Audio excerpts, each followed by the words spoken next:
ಯೇಸು ಕ್ರಿಸ್ತು ನಾಮದಲ್ಲಿ ವಂದನೆಗಳು ಸಲ್ಲಿಸುತ್ತಾ ದೇವರೊಂದು ಕರುಣೆ ಕೃಪೆ ಪ್ರೀತಿಗಳಿಂದ ನಾವೆಲ್ಲರೂ ಒಟ್ಟಾಗಿ ಸೇರಿ ಆತನ ವಾಕ್ಯಗಳನ್ನ ಧ್ಯಾನ ಮಾಡೋಕ್ಕೆ ದೇವ್ರು ಕೊಡುತ್ತಾ ಒಂದು ಒಂದು ಆಶೀರ್ವಾದಕ್ಕಾಗಿ ದೇವರಿಗೆ ಸ್ತೋತ್ರ ಉಳ್ಳವರಾಗನ ಕರ್ತನಲ್ಲಿ ಪ್ರೀತಿ ಅಂತ ಸ್ವರ್ಗಲೇ ನಿಮ್ಮೆಲ್ಲರಿಗೂ ಜೀಸಸ್ ಲವ್ಸ್ ಮಿನಿಸ್ಟ್ರಿಯ ಫ್ರೀ ಬೈಬಲ್ ಸ್ಟಡಿಗೆ ಸ್ವಾಗತ. ದಯವಿಟ್ಟು ನಮ್ಮ ಯೂಟ್ಯೂಬ್ ಚಾನಲ್ಗೆ ಸಬ್ಸ್ಕ್ರೈಬ್ ಮಾಡಬೇಕು ಅಂತ ಕೇಳ್ಕೊತೀನಿ. ಅದೇ ರೀತಿ ಕಳೆದ ವಾರ ಆಗಿರೋಂಥ ಎಲ್ಲ ಪಾಠಗಳನ್ನ ನೀವು ಕೇಳಿದ್ದೀರಾ, ನಿಮ್ಮೆಲ್ಲ ಡೌಟ್ಗಳೆಲ್ಲ ಕ್ಲಿಯರ್ ಆಗಿದೆ ಅಂತ ತಿಳ್ಕೊತೀನಿ. ಆದರೂ ಕೂಡ ನಿಮ್ಗೆ ಏನೋ ಡೌಟ್ಸ್ ಇತ್ತು ಅಂದರೆ ನೀವು ಸಂಕೋಚ ಪಡ್ತೀರಾ, ಅಂತ್ಯದಲ್ಲಿ ಮಾಡೋದು ನೀವು ಕೇಳ್ಬೋದು. ಇವೆಲ್ಲ ಪ್ರಶ್ನೆಗಳಿಗೆ ಸತ್ಯವಾದ ಮುಖಾಂತರ ಉತ್ತರ ಕೊಡೋಕ್ಕೆ ನಾವು ಪ್ರಯತ್ನ ಮಾಡೋಣ.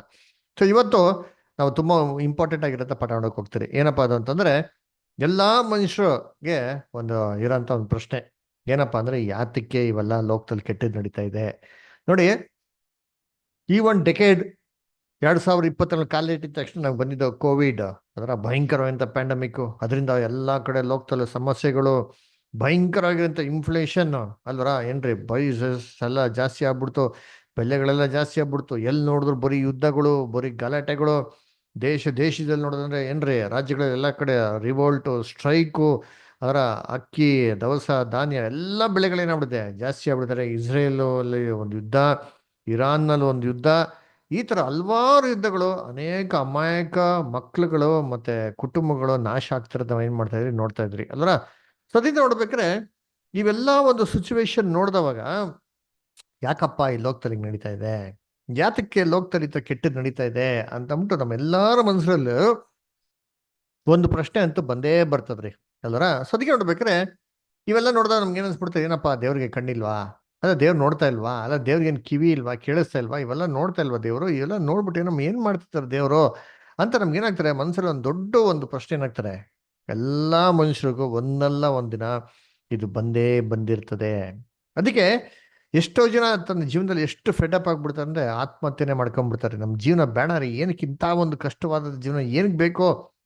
ಅದರ ಯೋಚನೆ ಮಾಡಿರ್ತೀರಿ, ಮನೆಯಲ್ಲಿ ದುಡಿಯೋಂಥ ವ್ಯಕ್ತಿ ಸಡನ್ ಆಗಿ ಏನೋ ತೀರ್ಕೊಂಬಿಟ್ಟ ಅಂತಂದ್ರೆ ಅವ್ರ ಮನೆಯವರೆಲ್ಲ ಎಷ್ಟು ಶಾಖಕ್ಕೆ ಒಳಗಾಗ್ಬಿಡ್ತಾರೆ ಅಂತಂದ್ರೆ, ಅಯ್ಯೋ ದೇವ್ರೆ ನಿನಗೇನು ಮನಸ್ಸೇ ಇಲ್ವಾ, ಯಾಕಪ್ಪ ಇವನ್ನ ತಗೊಂಬಿಟ್ಟೆ ಅಂತಂಬಿಟ್ಟೇನ್ರಿ ಒಂದು ಪ್ರಶ್ನೆ ಇರ್ತಾರೆ. ಅದರ ಅದು ಮಾತ್ರ ಅಲ್ಲ, ಮನೇಲಿ ಏನೋ ಒಂದೇ ಮಗು ಇತ್ತು ಅಂದ್ರೆ ಆ ಮಗುನ ತುಂಬಾ ಪ್ರೀತಿಯಿಂದ ಸಾಕಿದ್ರೆ ಆ ಮಗು ಸತ್ತೋಗ್ಬಿಟ್ಟ ಅಂತಂದ್ರೆ ಅವ್ರ ಅಪ್ಪ ಅಮ್ಮ ಕೇಳೋದು ಒಂದೇ ಪ್ರಶ್ನೆ, ದೇವ್ರೇ ನಿನಗೆ ಕರುಣೆನೇ ಇಲ್ವಾ, ಯಾಕೆ ನನ್ನ ಮಗನ ಬಲಿ ತಗೊಂಡ್ಬಿಟ್ಟೆ, ನಿನಗೆ ಮನಸ್ಸೇ ಇಲ್ವಾ, ನೋಡಿ ಪುಟ್ಟ ಮಗು ಪಾಪ ಅವನೇನು ತಪ್ಪು ಮಾಡಿತ್ತು, ಯಾಕೆ ತಗೊಂಡ್ಬಿಟ್ಟೆ ಅಂತ ಒಂದು ಪ್ರಶ್ನೆ ಕೇಳ್ತಾರೆ.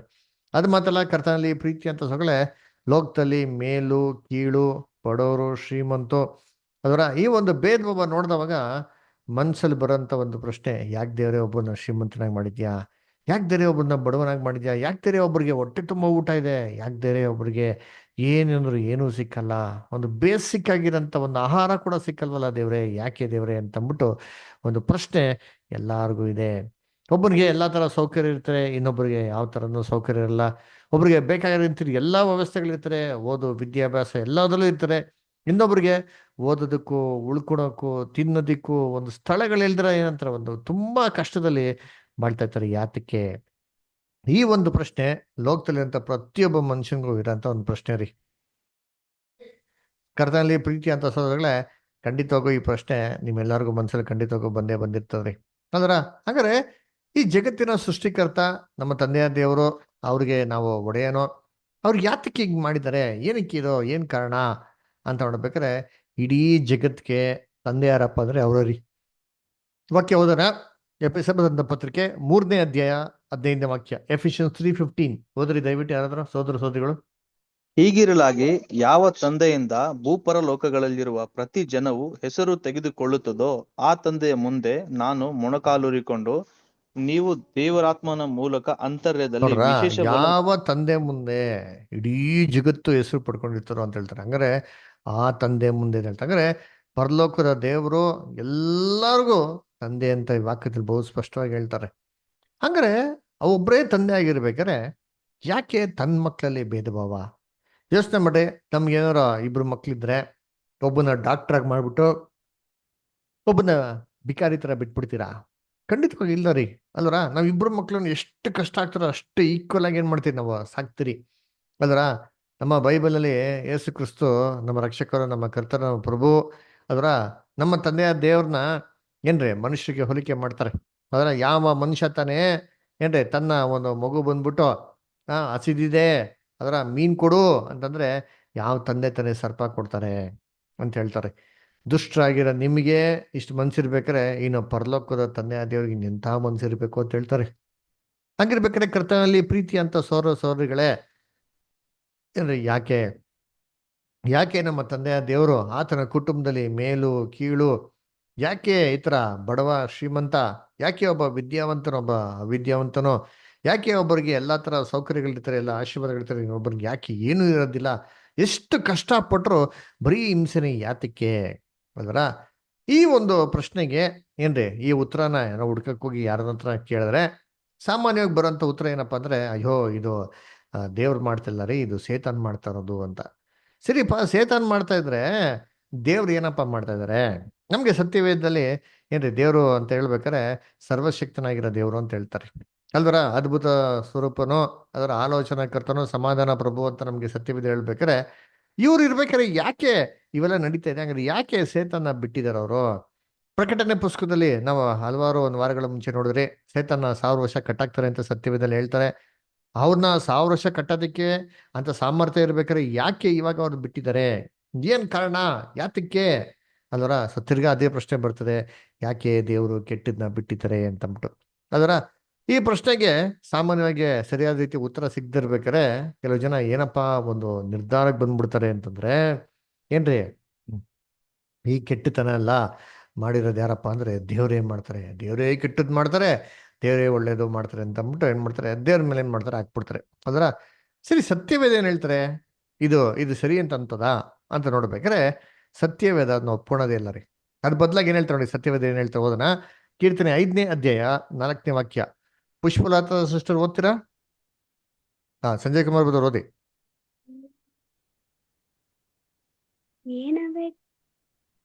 ಕೀರ್ತನೆ 5ನೇ ಅಧ್ಯಾಯ 4ನೇ ವಾಕ್ಯ ಓದಿ. ನೀನು ನೀನು ದುಷ್ಟತ್ವದಲ್ಲಿ ಸಂತೋಷಿಸುವ ದೇವರಲ್ಲ, ಕೆಟ್ಟದ್ದು ನಿನ್ನ ಬಳಿಯಲ್ಲಿ ತಂಗಲಾರದು. ನೋಡ್ರ, ಕೆಟ್ಟದು ನಿನ್ನ ಬಳಿಯಲ್ಲಿ ತಂಗಲಾರದು. ದುಷ್ಟತ್ವದಲ್ಲಿ ದೇವರು ಸಂತೋಷನೇ ಪಡಲಿ, ಕೆಟ್ಟದ್ದು ಅವ್ರ ಹತ್ರಕ್ಕೆ ಇರೋದಿಲ್ವಂತೆ. ಮತ್ತೆ ಅವ್ರೇನಕ್ಕಪ್ಪ ಕೆಟ್ಟದ್ ಮಾಡ್ತಾರೆ? ಯೋಚನೆ ಮಾಡ್ರಿ ಅಲ್ವ? ಹಂಗಿರ್ಬೇಕಾರೆ ಏನಿದೆ ಈ ಪ್ರಶ್ನೆ, ಏನ್ ಉತ್ತರ? ಅದನ್ನ ಈ ಪ್ರಶ್ನೆಗೆ ಏನು ಉತ್ತರ? ಕರ್ತನಲ್ಲಿ ಪ್ರೀತಿ ಅಂತ ಸರ್ಗಳೇ, ಎಷ್ಟೋ ಜನಗಳಿಗೆ ಈ ಪ್ರಶ್ನೆಗೆ ಉತ್ತರ ಸಿಗದಿರ್ಬೇಕಾದ್ರೆ ಏನಾಗ್ಬಿಡ್ತಾರೆ, ನಾಸ್ತಿಕರಾಗ್ಬಿಡ್ತಾರೆ ಅಲ್ರ? ದೇವರೇ ಇಲ್ಲ ಅಂತ ಕನ್ಕ್ಲೂಷನ್ ಮಾಡ್ಬಿಡ್ತಾರೆ. ಉದಾಹರಣೆಗೆ ನೋಡ್ಬೇಕಾದ್ರೆ ಸಿದ್ಧಾರ್ಥ್ ಗೌತಮ್ ಬುದ್ಧ ಅದರ, ಏನ್ರಿ ಅವ್ರ ಅಪ್ಪನ್ಗೆ ಒಬ್ನೇ ಮಗ ರೀ. ಅವರಪ್ಪ ಮಗನ್ಗೆ ಏನು ಕಷ್ಟ ಸಂಕಟ ಏನು ಗೊತ್ತಾಗ್ಬಿಡ್ತು ಅಂತ ತುಂಬಾ ಚೆನ್ನಾಗಿ ಅರಮನೆಯಲ್ಲೇ ಇಟ್ಟು ಸಾಕ್ತಾರ್ರಿ. ಅದರ ಒಳ್ಳೆ ಮದುವೆ ಮಾಡ್ತಾರೆ, ಸುಖವಾಗಿರ್ಲಿ ಅಂತ ಚೆನ್ನಾಗಿರ್ಲಿ ಅಂತ ಅರಮನೆಯಲ್ಲೇ ಇರ್ತಾರೆ. ಆದ್ರೆ ಒಂದಿನ ಅವ್ರ ತಂದೆ ಅರಮನೆಯಿಂದ ಹೊರಗಡೆ ಹೋಗ್ಬೇಕಾರೆ ಇವನೇನ್ ಮಾಡ್ತಾನೆ, ನಮ್ಮ ಆಸ್ಥಾನದಲ್ಲಿ ನೋಡ್ಕೊಂಡ್ಬಿಡೋಣ, ನಮ್ಮ ಜನಗಳು ಹೆಂಗಿದಾರೆ ಅಂತ ಅಂದ್ಬಿಟ್ಟು ಅರಮನೆಯಿಂದ ಹೊರಗಡೆ ಹೋಗ್ತಾನೆ. ಹೊರಗಡೆ ಹೋದ್ರೆ ಒಂದೊಂದು ದೃಶ್ಯಗಳು ನೋಡ್ತಾನೆ ನೋಡ್ರಿ ಅಂತೀನಿ. ಈ ದೃಶ್ಯಗಳೆಲ್ಲ ನೋಡ್ಬಿಟ್ಟು ಅವ್ನಿಗೆ ತುಂಬಾ ಬೇಜಾರಾಗ್ಬಿಡ್ತಾರೆ. ಅದರ ವಯಸ್ಸಾಗಿರೋ ಇರ್ತಾರೆ, ಅಲ್ಲಿ ಕಾಯಿಲೆಯಿಂದ ನಳ್ತಾ ಇರ್ತಾರೆ, ಅವರ ಒಂದು ವೇದನೆಯಿಂದ ಅಳ್ತಾ ಇರ್ತಾರೆ, ಅದರ ಊಟಕ್ಕಾಗಿ ಕಷ್ಟಪಡ್ತಾ ಇರ್ತಾರೆ, ಅದರ ಆಮೇಲೆ ಸಾವು ಸತ್ತೋಗಿರೋಂಥ ಹೆಣನ ಏನ್ ಮಾಡ್ತಾ ಇರ್ತಾರೆ, ತಗೊಂಡೋಗ್ತಾ ಇರ್ತಾರೆ. ಇವೆಲ್ಲ ನೋಡ್ಬಿಟ್ಟು ಅವ್ರಿಗೇನಾಗ್ತಾರೆ ಅಂತಂದ್ರೆ, ಯಾತಕ್ಕಿದೆಲ್ಲ, ಏನಕ್ಕೆ ಹಿಂಗೆಲ್ಲ ನಡೀತಾ ಇದೆ, ಈಗೆಲ್ಲ ಪ್ರಶ್ನೆಗಳಿಗೆ ಏನಪ್ಪತ್ತ ಉತ್ತರ ಅಂತಂದ್ಬಿಟ್ಟು ಇದನ್ನ ಉತ್ತರ ಕಂಡುಹಿಡ್ಕೊಳ್ಳೋಕೆ ಪ್ರಯತ್ನ ಮಾಡ್ತಾರೆ. ಅರೆ ಅವ್ರಿಗೆ ಯಾವುದೇ ರೀತಿ ಸರಿಯಾದ ರೀತಿಲಿ ತೃಪ್ತಿಕರವಂತ ಉತ್ತರ ಸಿಕ್ಕದಿಲ್ಲ ರೀ. ಕೊನೆಗೆ ಏನ್ರಿ ಈ ಪ್ರಶ್ನೆ ಅವ್ರ ಅಪ್ಪನ ಹತ್ರ ಕೇಳ್ತಾರೆ. ಅವ್ರ ಅಪ್ಪ ಇದು ಉತ್ತರ ಕೊಡಕ್ಕಾಗಲ್ಲ. ಅವ್ರು ಏನು ಅಂತ ಹೇಳ್ತಾರೆ, ಯಾವ ಮನೇಲಿ ಕಣ್ಣೀರಿಲ್ಲೋ ಮನೆಗೆ ಹೋಗ್ಬಿಟ್ಟು ಒಂದು ಒಂದು ಕಾಳು ಅಕ್ಕಿ ತಗೊಂಬಪ್ಪ ಅಂತ ಹೇಳ್ತಾರೆ. ಅದೇ ಇವ್ರು ಏನ್ ಮಾಡ್ತಾರೆ, ಭಿಕ್ಷೆ ಪಾತ್ರೆ ಎತ್ಕೊಂಡು ಹೋಗಿ ಎಲ್ಲಾ ಕಡೆ ಕೇಳ್ಕೊಂಬರ್ತಾರೆ. ಒಂದು ಮನೆಯಲ್ಲೂ ಕೂಡ ಏನ್ರಿ ಒಬ್ರು ಕೂಡ ಕೊಡೋದಿಲ್ಲ, ಯಾಕಂದ್ರೆ ಎಲ್ಲಾರ ಮೇಲೆ ಕಣ್ಣೀರಿರ್ತದೆ. ಹಂಗಾರೆ ಎಲ್ಲಿ ಇದು ಕಾಮನ್ ಅಪ್ಪ ಅಂತ ಹೇಳಿದ ತಕ್ಷಣ ಅವ್ರಿಗೆ ತೃಪ್ತಿನೇ ಆಗಿಲ್ಲ ರೀ. ಹೋಗ್ಬಿಟ್ಟು ಈ ಪ್ರಶ್ನೆಗೆ ಉತ್ತರ ನೋಡ್ಲೇಬೇಕು, ಕೇಳಲೇಬೇಕು, ಹುಡುಕ್ಲೇಬೇಕು ಅಂತಂದ್ಬಿಟ್ಟು ಏನ್ ಮಾಡ್ತಾರೆ ಅಂದ್ರೆ ಒಂದ್ ಮರ ಕೆಡೆ ಕೂತ್ಕೊಂಡು ತಪಾಸ್ ಮಾಡಕ್ ಶುರು ಮಾಡ್ತಾರೆ. ಸರಿ, ಮರ ಕೆಡೆ ಕೂತ್ಕೊಂಡು ತಪಾಸ್ ಮಾಡಿದ್ರೆ ಪ್ರಶ್ನೆಗೆ ಉತ್ತರ ಸಿಕ್ತಾ ಅಂತಂದ್ರೆ ಖಂಡಿತವಾಗೂ ಸಿಕ್ಲೇ ಇಲ್ಲ ರೀ ಅಲ್ವರ? ಅದರಿಂದ ಈ ಪ್ರಶ್ನೆಗೆ ಸತ್ಯವೇದದಲ್ಲಿ ಒಂದರಲ್ಲೇ ಮಾತ್ರ ಉತ್ತರ ಹೊರತು ಬೇರೆ ಯಾವ ಪುಸ್ತಕದಲ್ಲೂ ಈ ಪ್ರಶ್ನೆಗೆ ಉತ್ತರನೇ ಇಲ್ಲ. ಇಡೀ ಬ್ರಹ್ಮಾಂಡವನ್ನು ಸೃಷ್ಟಿ ಮಾಡಿರೋಂಥ ಒಬ್ಬ ಸೃಷ್ಟಿಕರ್ತ ಇದ್ದಾನೆ ಅಂತಂದ್ರೆ ಈ ಪ್ರಶ್ನೆಗೆ ಖಂಡಿತವಾಗೂ ತನ್ನ ವೇದದಲ್ಲಿ ಉತ್ತರ ಬದ್ದಿರಬೇಕು. ಹಾಗಾದ್ರೆ ಏನಪ್ಪ ಬರ್ದವ್ರೆ ಅದರ? ದೇವರು ಏನ್ರಿ ಲೋಕನೆಲ್ಲ ಸೃಷ್ಟಿ ಮಾಡಿದ್ರಿ, ಏನೂ ನೋಡಿದಿರಾ, ಕಣ್ಣೇ ಮುಚ್ಕೊಂಡ್ಬಿಟ್ಟಿದಾರ ಅಂತಂದ್ರೆ ಇಲ್ಲ ರೀ. ಅದರ ದೇವರು ಮೊದಲು ಆದಾಮ್ನ ತನ್ನ ಸ್ವರೂಪದಲ್ಲಿ ತನ್ನ ಹೋಲಿಕೆಗೆ ಏನ್ರಿ ಸೃಷ್ಟಿ ಮಾಡಿ ಏನಪ್ಪ ಮಾಡಿದ್ರು ಅಂದ್ರೆ ಈ ಭೂಲೋಕದ ಸರ್ವ ಒಂದು ದೊರೆತನ ಅವನಿಗೆ ಕೊಟ್ಬಿಡ್ತಾರೆ. ಆದಾಮನ ಭೂಮಿಗೆ ಒಂದು ದೊರೆಯನಾಗಿ ಮಾಡ್ತಾರ್ರಿ. ಬರ ಈ ಭೂಮಿಗೆ ಮೊದಲಿನ ರಾಜನಾಗೆ ಆದಾಮ್ನ ದೇವರು ಸೃಷ್ಟಿ ಮಾಡ್ತಾರೆ ನೋಡ್ತೀನಿ. ಓದೋಣ ಆದಿಕಾಂಡದಲ್ಲಿ 1ನೇ ಅಧ್ಯಾಯ 26ನೇ ವಾಕ್ಯ. ಓದ್ರಿ ಸೋದರ ಸೋದರಿಗಳು. ಪುಷ್ಪತ ಅಷ್ಟು ಓದಿ. ಆಮೇಲೆ ದೇವರು, ನಮ್ಮ ಸ್ವರೂಪದಲ್ಲಿ ನಮ್ಮ ಹೋಲಿಕೆಗೆ ಸರಿಯಾಗಿ ಮನುಷ್ಯರನ್ನು ಉಂಟು ಮಾಡೋಣ. ಅವರು ಸಮುದ್ರದಲ್ಲಿರುವ ಮೀನುಗಳ ಮೇಲೆಯೂ, ಅಂತರಿಕ್ಷದಲ್ಲಿ ಹಾರಾಡುವ ಪಕ್ಷಿಗಳ ಮೇಲೆಯೂ, ಪಶುಗಳ ಮೇಲೆಯೂ, ನೆಲದ ಮೇಲೆ ಹರಿದಾಡುವ ಎಲ್ಲಾ ಕ್ರಿಮಿಕೀಟಗಳ ಮೇಲೆಯೂ, ಎಲ್ಲಾ ಭೂಮಿಯ ಮೇಲೆಯೂ ದೊರೆತನ ಮಾಡಲಿ ಅಂದನು. ನೋಡ್ರ, ಎಲ್ಲಾ ಏನ್ರಿ ಜೀವ ಜಂತುಗಳ ಮೇಲೆ ಎಲ್ಲಾ ಪ್ರಾಣಿಗಳ ದೊರೆತನ ಮಾಡಲಿ ಅಂತ ಇರುತ್ತೆ. ಅಲ್ಲರ ಈ ತರ ಅವನ್ನ ದೊರೆತನ ಮಾಡಕ್ ಬಿಡ್ತಾರೆ ನೋಡಿತೀನಿ. ತನ್ನ ಸ್ವರೂಪದಲ್ಲಿ ತನ್ನ ಹೋಲಿಕೆಗೆ ಸರಿಯಾಗಿ ಅಂತ ಹೇಳ್ತಾರೆ. ಹಂಗೆ ತನ್ನ ಸ್ವರೂಪ ತನ್ನ ಹೋಲಿಕೆಗೆ ಸರಿಯಾಗಿ ಏನರ್ಥ? ದೇವ್ರು ಹೇಗಿದ್ರೋ ಅದೇ ತರ ಮನುಷ್ಯನ್ ಮಾಡಿದ್ರ ಅಂದ್ರೆ ಇಲ್ಲ ರೀ. ದೇವ್ರಿಗೂ ಮನುಷ್ಯನಿಗೂ ವ್ಯತ್ಯಾಸ ಇದೆ ರೀ. ದೇವರು ಆತ್ಮಿಕ ಸ್ವರೂಪನು. ಯೇಸು ಕ್ರಿಸ್ತ ಹೇಳ್ತಾರೆ ಯೋಹಾನ 4:24 ಹೇಳ್ಬೇಕಾದ್ರೆ ಹೇಳ್ತಾರೆ, ದೇವರು ಆತ್ಮ ಸ್ವರೂಪನು, ದೇವ್ರನ್ನ ಆರಾಧಿಸ್ಬೇಕಾದ್ರೆ ಆತ್ಮಿಕ ರೀತಿಯಲ್ಲಿ ಸತ್ಯತೆಗಾಗಿ ಆರಾಧಿಸ್ಬೇಕು ಅಂತ. ದೇವರಿಗೆ ನಮ್ಮ ತರ ಮಾಂಸಿಕವಂತ ಶರೀರ ಇಲ್ಲ ರೀ, ಆತ್ಮಿಕ ಶರೀರ ಇರೋದು. ಅದರ ಅಂದ ದೇವರು ಆತ್ಮಿಕ ಶರೀರದಲ್ಲಿ ಇರೋದು. ಅಂದ್ರೆ ಮನುಷ್ಯನಿಗೂ ಮತ್ತೆ ದೇವ್ರಿಗೆ ಏನಪ್ಪ ಹೋಲಿಕೆ ಅಂತ ನೋಡೋದಂದ್ರೆ ಸ್ವಂತ ಚಿತ್ತ. ದೇವರು ಮನುಷ್ಯನಿಗೆ ಸ್ವಂತ ಚಿತ್ತ ಅಂತ ಕೊಟ್ಟಿದ್ದಾರೆ. ಅದನ್ನ ಅವ್ನು ಯಾವ ಕಡೆ ಬೇಕಾರೋ ಏನ್ ಮಾಡೋದು, ಪ್ರಯೋಗ ಪಡಿಸ್ಬೋದು. ಕೆಟ್ಟದ್ನು ಬೇಕಾದ್ರೆ ಆಯ್ಕೆ ಮಾಡ್ಕೊಬೋದು, ಒಳ್ಳೇದ್ನು ಬೇಕಾದ್ರೆ ಮಾಡೋದು ಆಯ್ಕೆ ಮಾಡ್ಬೋದು. ಆ ರೀತಿ ಏನ್ರಿ ದೇವರ ಚಿತ್ತನ ಆಯ್ಕೆ ಮಾಡ್ಕೊಳಕ್ಕೆ ಅವನ್ಗೆ ಏನ್ರಿ ಫ್ರೀ ವಿಲ್ ಅಂತ ಕೊಟ್ಟಿದ್ದಾರೆ, ಸ್ವಂತ ಚಿತ್ತ ಅಂತ ಕೊಟ್ಟಾರೆ. ಈ ತರ ಸ್ವಂತ ಚಿತ್ತ ಉಳ್ಳವನಾಗಿ ದೇವರು ಮನುಷ್ಯನ ತನ್ನ ಸ್ವರೂಪದಲ್ಲಿ ಸೃಷ್ಟಿ ಮಾಡಿ, ರೋಬೋಟ್ ತರ ಗೊಂಬೆ ತರ ಸೃಷ್ಟಿ ಮಾಡಿಲ್ಲ. ನಾನು ಹೇಳ್ದಂಗೆ ಕೇಳ್ಬೇಕು, ಹಿಂಗೆ ಮಾಡ್ಬೇಕು ಅಂತ ಸೃಷ್ಟಿ ಮಾಡಿಲ್ಲ. ಅದರ ಫ್ರೀ ವಿಲ್ ಅಂತ ಕೊಟ್ಟರು. ಇಷ್ಟ ಬಂದಾಗ ಏನ್ ಮಾಡೋದು, ಆಯ್ಕೆ ಮಾಡ್ಬೋದು ಅಂದ್ಬಿಟ್ಟು ಇದೆಲ್ಲ ಮಾಡ್ಬಿಟ್ಟು ಇಡೀ ಈಡನ್ ತೊಡೋದು ದೊರೆತಾನೆ ಮಾಡೋದು.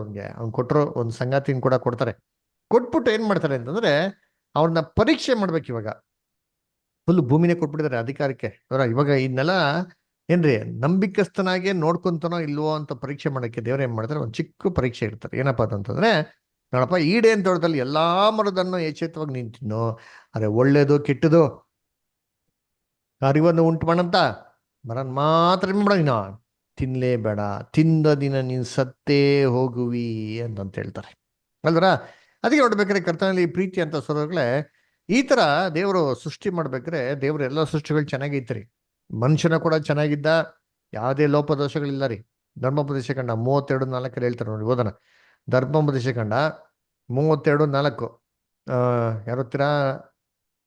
ಶೆಟ್ರಾಕ್ ಬದರ್ ಓದ್ಬೋದಾ? ಪಾಸ್ಟರ್. ಹ್ಮ್ 32:4 ಪಾಸ್ಟರ್. ಹ್ಮ್ ನಮಗೆ ಶರಣನಾದ ದೇವರು ಮಾಡುವ ಕಾರ್ಯದಲ್ಲಿ ಯಾವ ಕುಂದು ಇಲ್ಲ. ಆತನು ನಡೆಸುವುದೆಲ್ಲ ನ್ಯಾಯ. ಆತನು ನಿರ್ವಂಚಕನಾದ ನಂಬಿಕಸ್ಥನು, ದೇವರು ನೋಡ್ರ, ನೀತಿ ಆ ತರ ಉಳ್ಳವನು, ಮಾಡುವಂತ ಯಥಾರ್ಥನು ಆಗಿದ್ದಾನೆ. ಕಾರ್ಯದಲ್ಲಿ ಯಾವ್ದ್ರಲ್ಲಿ ಏನಿಲ್ಲಂತೆ, ಕುಂದು ಕೊರತೆನೇ ಇಲ್ಲ ರೀ. ಎಲ್ಲವೂ ಪರಿಪೂರ್ಣವಾಗಿ ದೇವರು ಮನುಷ್ಯನ ಸೃಷ್ಟಿ ಮಾಡ್ಬೇಕು, ತನ್ನ ಸ್ವರೂಪದಲ್ಲಿ ಹೋಲಿಕೆಗೆ ತಕ್ಕ ಹಾಗೆ ಸೃಷ್ಟಿ ಮಾಡಿ ಚೆನ್ನಾಗಿದೆ ಅಂತ ಹೇಳ್ತಾರೆ. ಅದರ ಇವನ್ನು ಲೂಸಿಫರ್ನು ಕೂಡ ಸೃಷ್ಟಿ ಮಾಡ್ಬೇಕಾದ್ರೆ ದೇವರು ಏನ್ರಿ ಚೆನ್ನಾಗೇ ಸೃಷ್ಟಿ ಮಾಡಿರೋದು. ನಮ್ಗೆಲ್ಲರಿಗೂ ಏನ್ ಅಭಿಪ್ರಾಯ ಅಂದ್ರೆ ಲೂಸಿಫರ್ ಅಂದ್ರೆ ಸೈತಾನ್ ಇದನ್ನೇ ಇನ್ನು ನೋಡ್ತಾರೆ ಸ್ಕ್ರೀನ್ ಹಿಂಗೆ ಇರೋದು. 4 ಏನ್ರಿ ತಲೆ ಮೇಲೆ 2 ಕೊಂಬಿದೆ, 4 ಕೋರೆಯಲ್ಗಳಿದೆ, ಕೈ ಬೆಳ್ಳುಗಳೆಲ್ಲ ಚೂಪಾಗಿದೆ, ಉಗುರುಗಳೆಲ್ಲ ಅದರ ಬಾಯಿ ಬಿಟ್ರೆ ಬರೀ ಬೆಂಕಿ, ಕಣ್ ಕೆಂಪುಗಿದೆ ಅದರ ಏನ್ರಿ ಒಂದು ಬಾಲ ಇದೆ, ಅದರ ರಾಕ್ಷಸ ಅಂತಾರ, ಪಿಸಾಸ್ ಅಂತಾರ, ಏನ್ರಿ ಒಂದು ಇಮ್ಯಾಜಿನೇಷನ್ ಅದರ. ಆದ್ರೆ ಸತ್ಯವೇದ ಆ ಥರ ಹೇಳೋದಿಲ್ಲ ರೀ. ಸತ್ಯವೇದ ಆಪೋಸಿಟ್ ಆಗಿ ಹೇಳ್ತಾರೆ ನೋಡಿದ್ದೀನಿ. ಹೇಗಿದ್ದಾನಂತೆ ಲೂಸಿಫರು ನೋಡಿ, ಓದೋಣ ವಾಕ್ಯ. ಎಜಿಕೇಲ್ 28:12. ವಿಲಾಸ್ ಬದರ್ ಓದ್ಬೋದಾ? ಎಜಿಕೇಲ್ 28:12.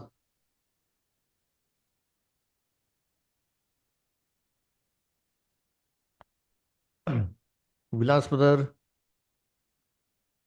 ಓಕೆ, ಓದಿ ಓದಿ ಓದಿ.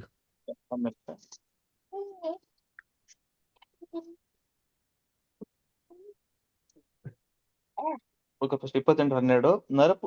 ನರಪುತ್ರನೇ, ನೀನು ತೂರಿನ ಅರಸನ ವಿಷಯದಲ್ಲಿ ಶೋಕ ಗೀತವನ್ನೇ ಅವನಿಗೆ